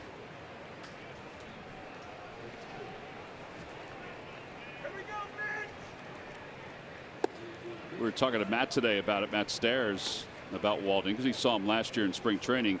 He liked Walding and he liked Poulin, 2 Phillies hitters in the minor leagues. Just kind of talking about the same things that Gabe talked about. If you're Mitch, you just have to remember it's only 12 plate appearances. Guys have gone through this before. He's not alone. Once you get that first one, they'll probably start coming in bunches. Ground ball right side, and Pirela has it. He throws to Hosmer, who's over at the bag. How about that? That was a nice play. And Jose Flores is saying, take a look at it. See what's unique about that play? He threw the ball before the first baseman was looking. See, the first baseman still had his back to him.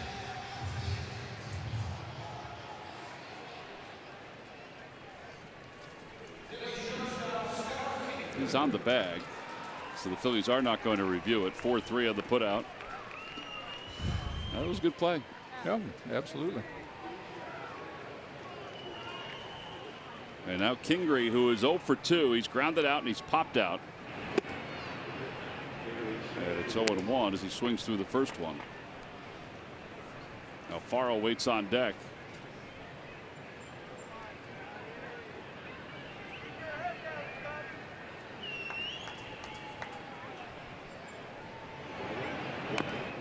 Kingery bunts foul, 0-2.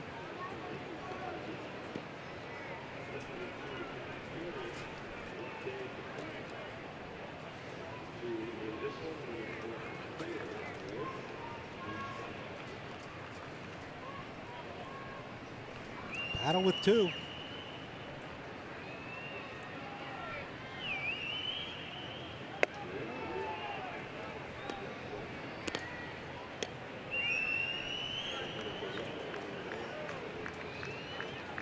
Couple of young ball players. Yes, sir.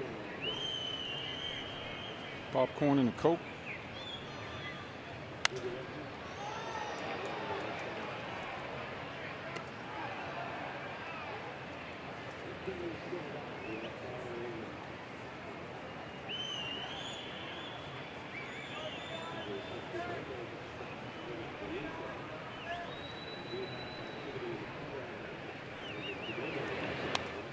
Foul ball.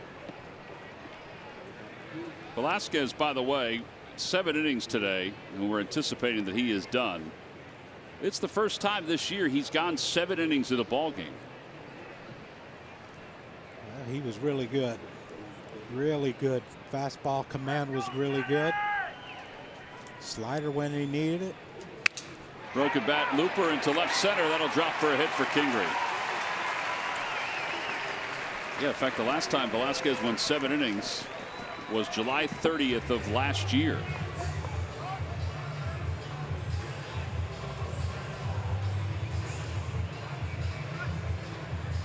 Looks like Cesar's going to come up and pitch hit for him. The blonde bomber. The blonde bomber.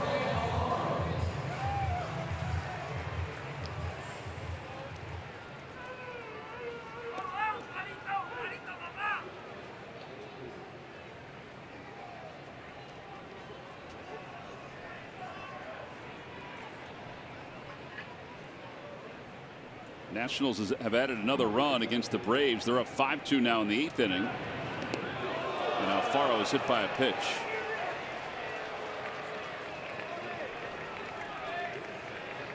Well, Andy Green's got the lineup card out. That didn't hurt Jorge. Can't hurt Steele. Hit him right in the left cheek.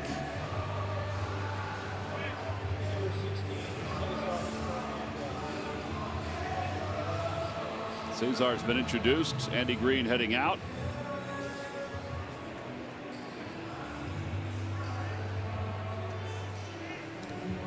And he's going to make a pitching change. So Perdomo is done. Maton is coming in. So a call to the bullpen for the Padres. The Phillies have a couple of base runners on here in the bottom of the 7th inning. They lead it 1-0. We'll be back to Philadelphia right after this.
With members of the team including Brad Lidge, Jimmy Rollins, Ryan Howard, and many more.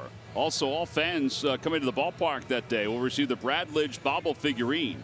It's Sunday, August 5th when the Marlins are in town. It's a 1:35 first pitch. There's the bobblehead right there. That is a beautiful giveaway. All right, so here's Cesar against Maton.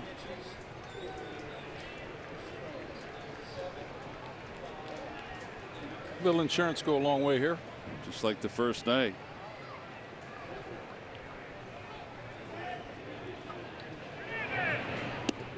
Swing and a miss.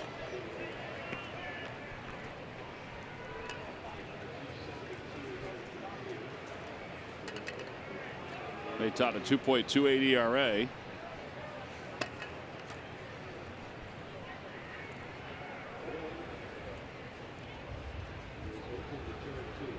Broke his bat.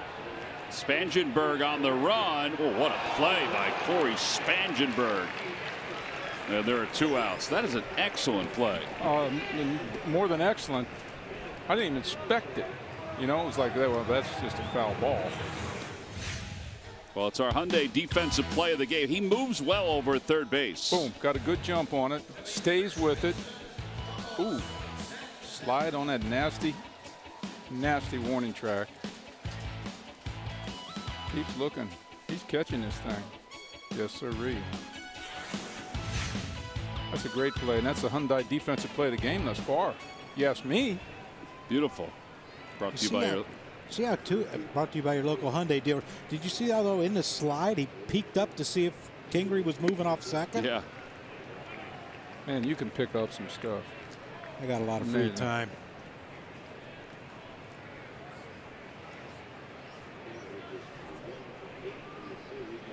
Santana's 0 for 2. He walked his last time.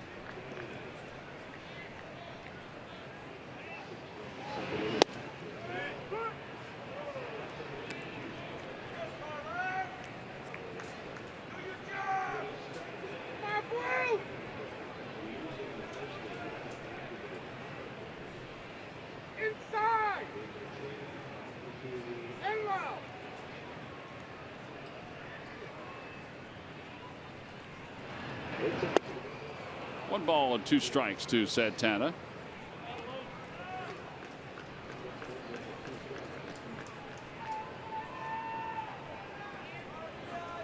You're probably wondering how he missed that one. He was right on that thing.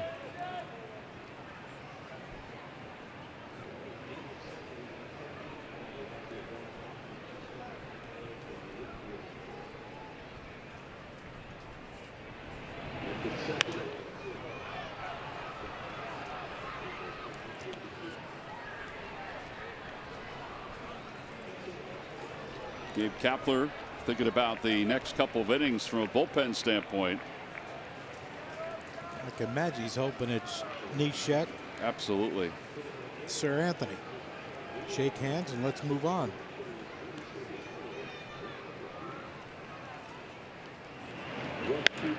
Yep. Little floater out over first base. Pirela can't get it. A run will score. It's now 2-0 in favor of the Phils. Hit them where they eat. That's why you hit lead off. Yeah. RBI 57 for Santana. How about that little bloop, huh? I like it. Maybe it'll look like a nasty line drive tomorrow. Little off-speed pitch. Little extension of the arms. Just enough. Game of inches this baseball is. We'll take it. Pirela almost got to it, but it's an RBI for Santana. 57 now on the year. As Kingery scores his 42nd of the season.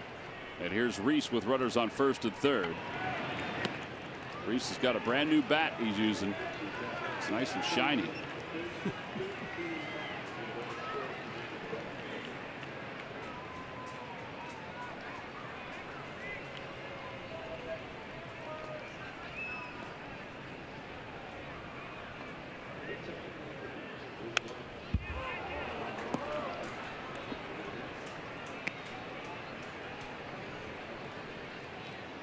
Nice to get a little bit of breathing room. Now at least now your pitchers can make one mistake and still not lose the lead.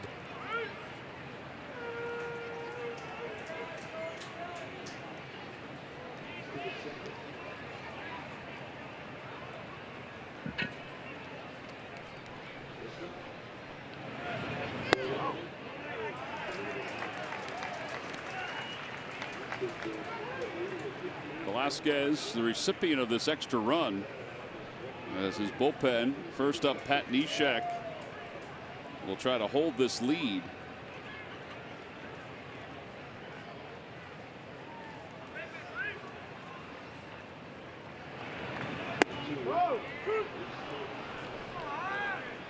This guy's throwing about 4 sliders in a row. Reese. Sliders or cutters, whatever you want to call them, but they're moving away from him. Yeah, that ball did have a little run to it.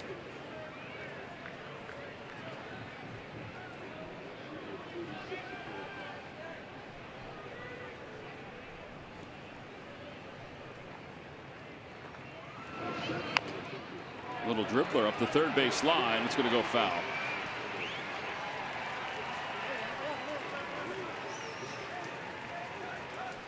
That's 5 in a row.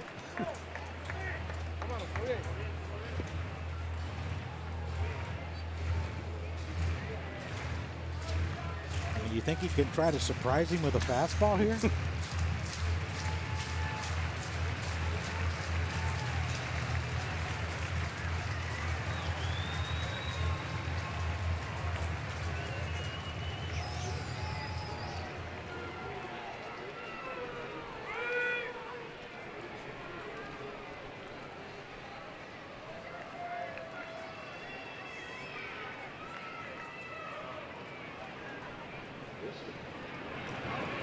Outside, 3-2. Ooh, that's a good take. I think this guy went to Larry Anderson School of Pitching. Good call. That won't get back to him. He's probably asleep by now anyway. Hey, Near go, left baby. field. Going back on it is Renfroe. Back to the wall. Gone! 3-run home run for Hoskins. That's a little bit more than insurance. And the Phils now lead it 5-0.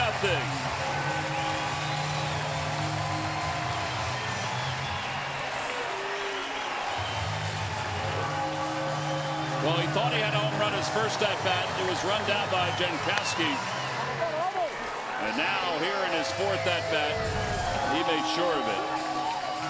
Another slider, Tom, or John and Tom.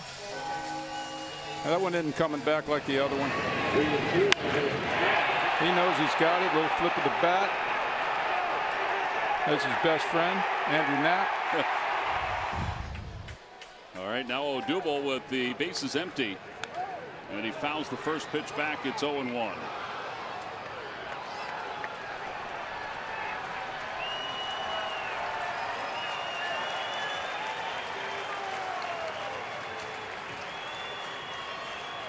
Reese now at 16 home runs, 61 runs batted in.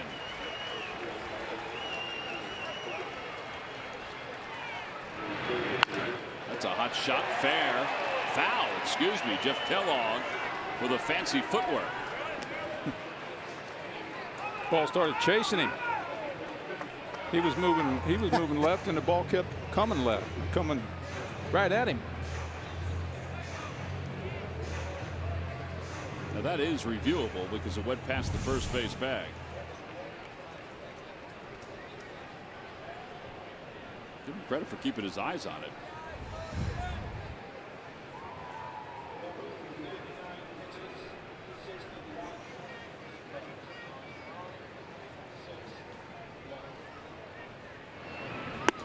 And Odubel waves at the last pitch. Well, Rhys Hoskins has made sure that the bullpen has a pretty comfortable lead. His 3-run home run is part of a 4-run 7th inning for the Phillies. We played 7. We go to the 8th. It's the Phillies 5 and the Padres 0.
or visit DelvalHondaDealers.com.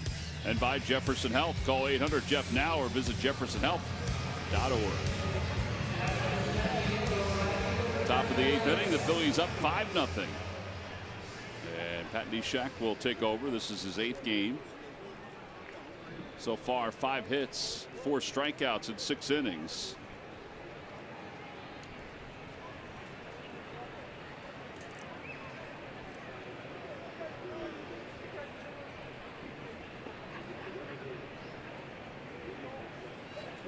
First pitch is in there. It's 0-1 to Reyes, who is 0 for 2. He's flied to right. He's grounded out to short.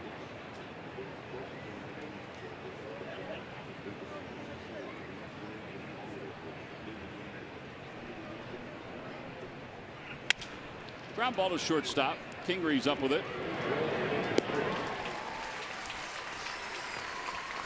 1 out. A.J. Ellis is coming up. It's time for the Major League Notebook. Here's Greg Murphy. Thank you, Tom. Brought to you by the University of Maryland, University College. And just when you thought the Mets couldn't get any more bad news, hold on. Noah Syndergaard is headed back to the disabled list, not with arm trouble, but how about this? Hand, foot, and mouth disease. The viral infection, they think he contracted it while participating in a kids camp during the All-Star break.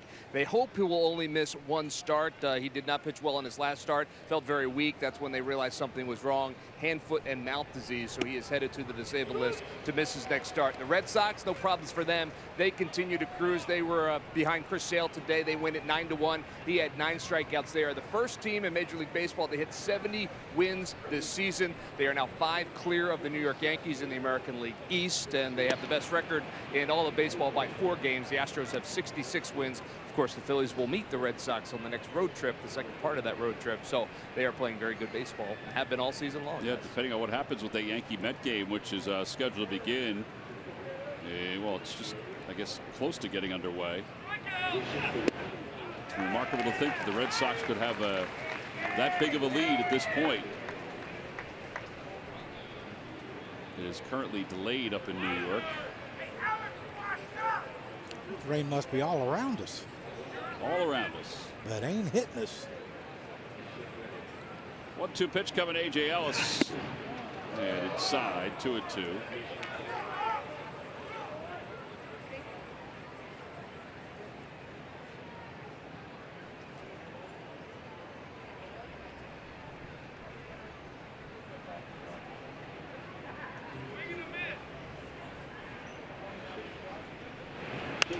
Popped up. Alfaro doesn't see it, but it's beyond the dugout and into the 3rd row. I'd like to see Neshek pitch to Odubel. A couple of characters right there, wouldn't it? Wouldn't be the ABCs of technique, that's for sure. Look at him.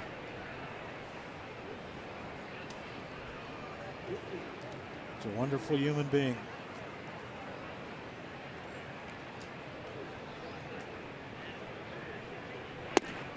And on the outside corner, he slowed him to death.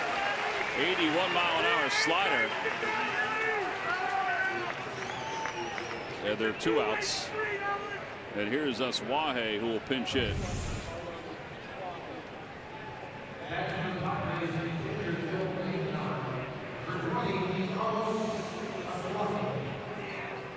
Caught the box, didn't it?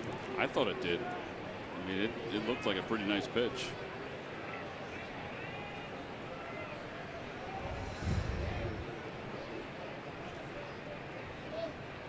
Wahe, who played in the first 2 games of this series, takes the first pitch, 0-1.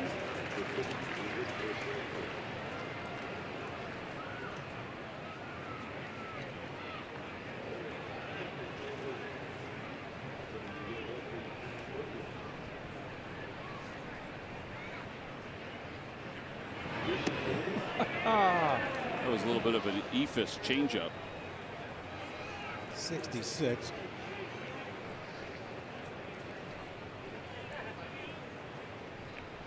If he threw that about 64, it would have broke a little bit more over the plate.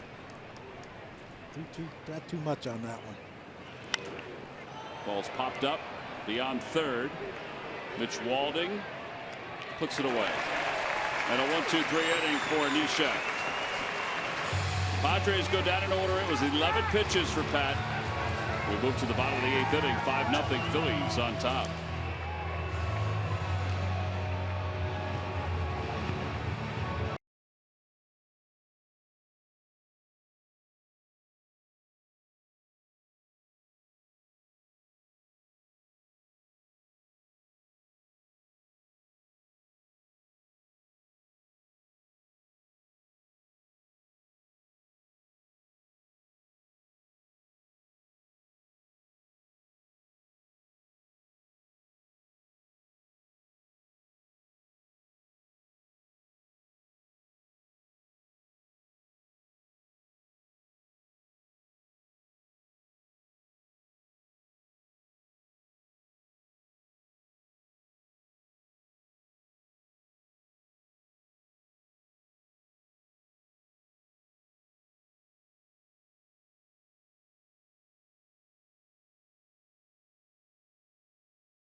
At Citizens Bank Park as part of Toyota Phillies Alumni Weekend, Friday, August 3rd, when the Marlins are here. The Shane Victorino Big Head collectible print will be given out to all fans. Go to Phillies.com to get your tickets now. Be nice to see Shane. He was here last year, I think, Yes. for the reunion weekend. Yeah. I know he played golf Monday. Phil Hughes will take over for the Padres.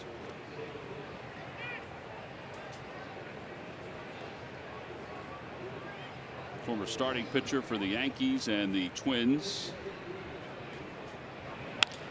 And Williams greets him with a single to left center field. Nick is 3 for 4 in this game. Yep. Nice night by Nick. Had some knocks right in the middle rallies.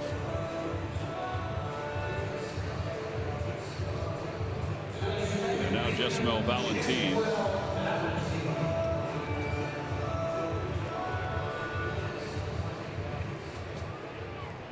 Andy Green, the manager of the Padres, talked about this series, how there were a number of folks that were looking forward to it because of their ties to the Phillies and their love of Philadelphia.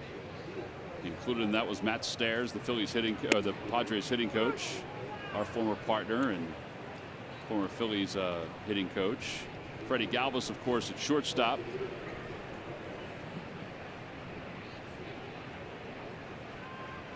Jankowski out in center field is from Lancaster, so he had ties to the area. Pitch up high, and A.J. Ellis, very short period of time, was a Phillies catcher. Tony Gwynn Jr. Tony Gwynn Jr. played. What did he play here? A couple years? 1 year, part of 1 year. Then Ted Leitner, who does radio for the Padres, former Philadelphia sportscaster. And then, of course, there is our old buddy Craig Hugner up in the press box.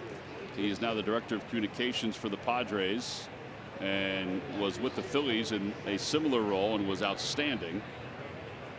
Part of the great PR staff for the Phillies. Phillies have had some good ones over the years that have moved on.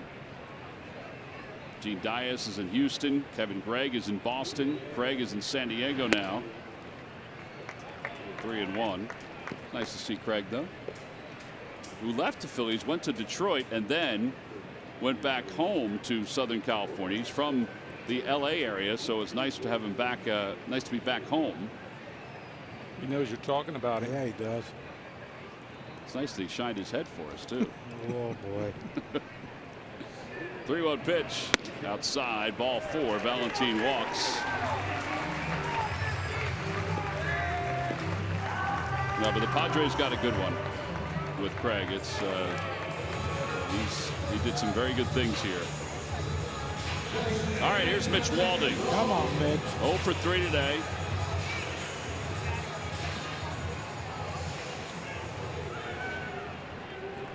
He's getting closer.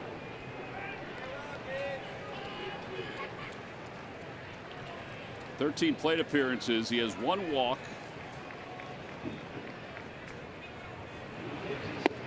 Got a lot of strikeouts. And that's Philly Hughes couldn't throw anything close to Valentin, and he snaps a breaking ball first pitch for a strike. Boy, this game ain't fair to a lot of people.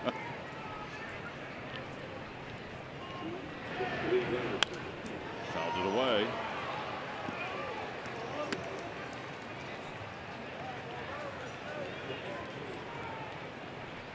You know what's going through his mind. Oh my gosh, 0-2 again.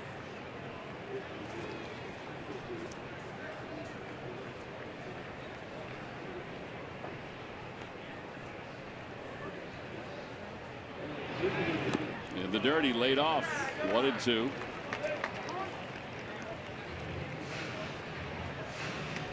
I guarantee you, he's got more people rooting for him right now than that he understands. Yeah, folks, obviously his family, his teammates in this dugout here, his teammates at Lehigh Valley. He gets himself a knock right here. Watch our dugout.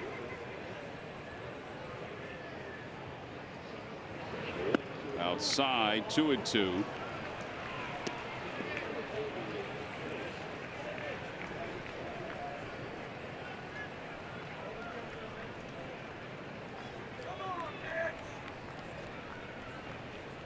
Guys up on the railing. Outside again, 3-2. A couple close pitches. Showing a good eye. That ball was off the plate. Come on, Mitch, get you one right here. Last 2, both outside.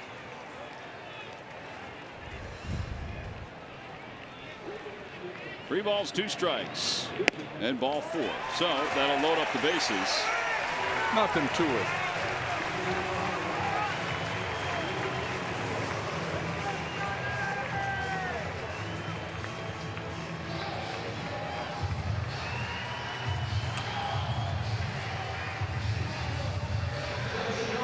Kingery's 1 for 3. Singleton scored his last time up.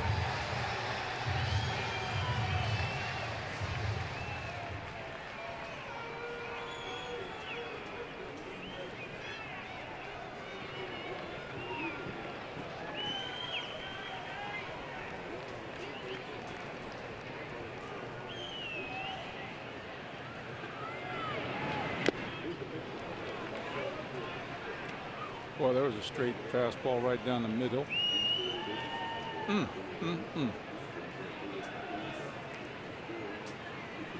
I swung through a few of those in my day. I've swung through them, around them, over them, under them.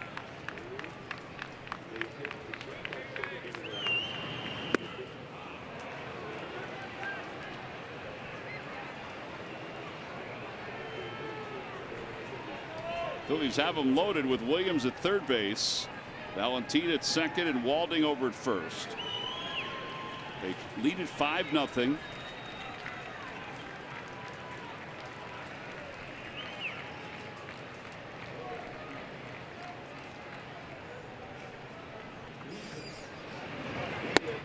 And Kingery strikes out for the first out here in the 8th inning. And Alfaro is coming up.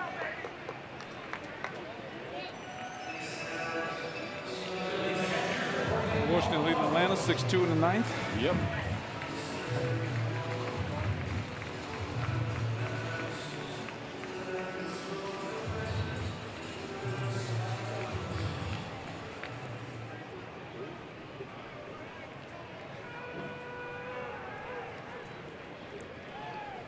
Because of the Phillies' loss in game 1, the Nationals are 6 games back. Phillies were even with the Braves.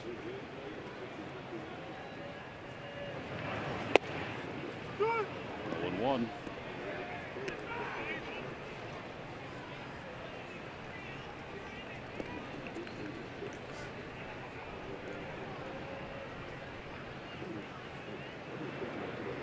Adam Morgan warming up in the pen. No save situation. 3 lefties starting out the 9th inning, top of the 9th for the Padres.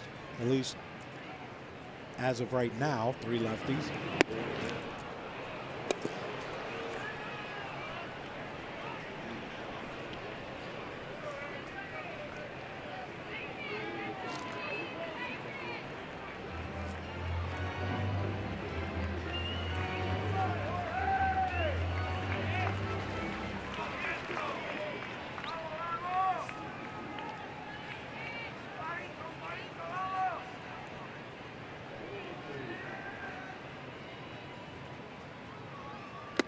Got him. Lost his helmet again. Back-to-back strikeouts for Hughes. And 2 outs now for Knapp coming up as a pinch hitter.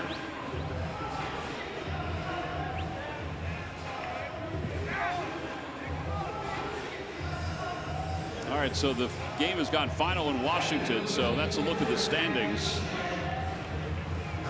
The Braves are half game back. Washington 5.5 back. A win tonight by the Phillies, and Atlanta would move to a game back.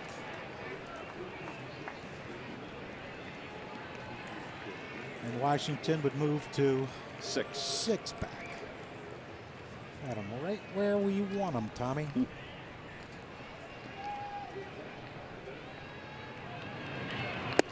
Knapp takes a strike. 0-1.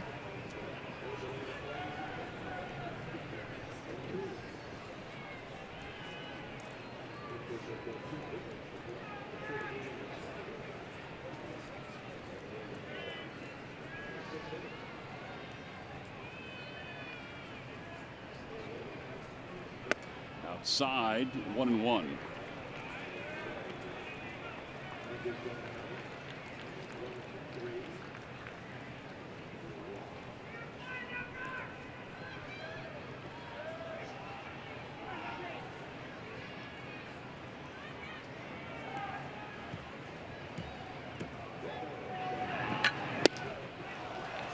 Helmets are spinning all over the place.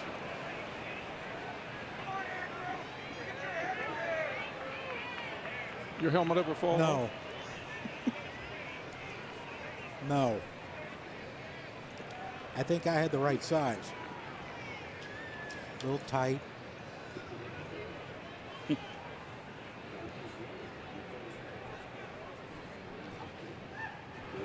Swing and a miss. Hughes comes back and strikes out the next 3 hitters after the Phillies loaded the bases in the 8th inning. Well, Adam Morgan's going to try to come on and finish this ball game off for the Phils. They lead it 5-0.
Citizens Bank Park. The Padres will leave town after this game. They're headed to New York, and from Milwaukee in come the Los Angeles Dodgers for a 3-game series. Here's your pitching matchups. Ross Stripling, fresh off the All-Star game, will start against Zach Eflin in the first game Monday at 7 o'clock. Then on Tuesday night, Kenta Maeda and Aaron Nola, his first start after the All-Star game on Tuesday. Then Wednesday afternoon, first pitch at 12:35. Jake Arrieta will go for the Phils. Still waiting to find out who the Dodgers will throw. But guys, this one's not over yet.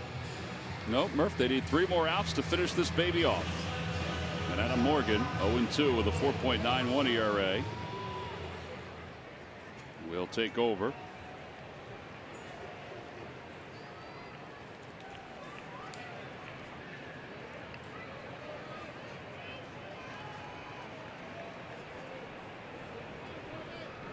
Jankowski will lead it off. It's top of the order for the Padres. He shows bunt, bunts it in the air, and Carlos is there. Thank you. Yeah, I guess so. Just trying to get on base in some way, shape, or form, and he pops out.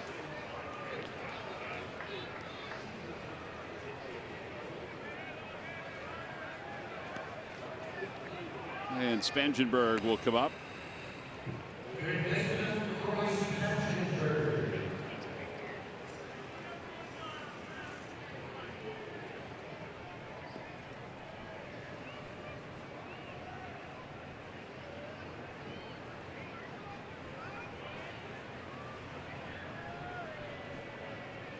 Spangenberg 0 for 3 in this ball game.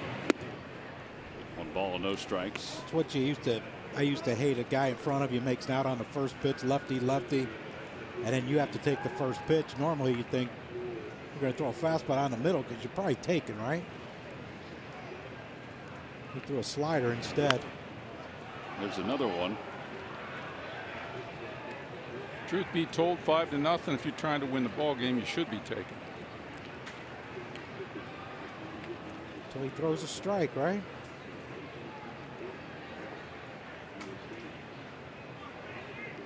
I have to go into that old, if you swing the bat, you're closer to making an out routine, but that's old hat. To the right side, Morgan's got it, and he'll just take it right to the bag. Following the ball game, it's Phillies postgame live. Rob Ellis and Tommy Green are standing by to talk about this ball game. They'll talk about how dominant Velasquez was. Also, Rhys Hoskins' 3-run home run. All that is coming up on Pure Auto Insurance presents Phillies postgame live. I'll say you got an easy postgame live. Have fun. Nothing's easy if you don't know what questions they're asking you. Element of surprise, Johnny. Adam Morgan is going to be lifted from this game, and Sir Anthony Dominguez is going to come into the ball game to face Hosmer. So a pitching change. Phillies up 5-0. We'll be back right after this.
He hasn't worked since before the All-Star break. Sir Anthony Dominguez is on in his 29th game. Facing Eric Hosmer with 2 outs, and the first pitch 100 miles an hour. With sink. With sink. 1 ball and no strikes.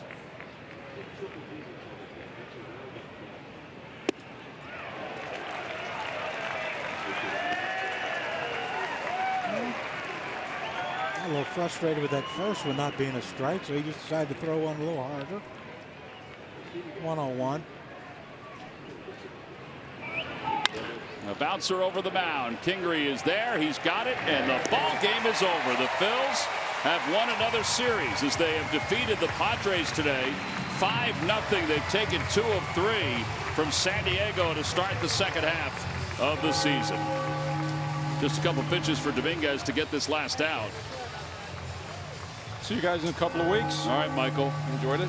How about this? 55th win for the Phillies today, the 22nd of July. And they didn't get their 55th win until the 12th of September last year. Wow. That is remarkable. And that's the way the things have turned around here in Philadelphia. They lead the division by a game. They win it today 5-0. We'll be back to wrap it up and have an interview after this.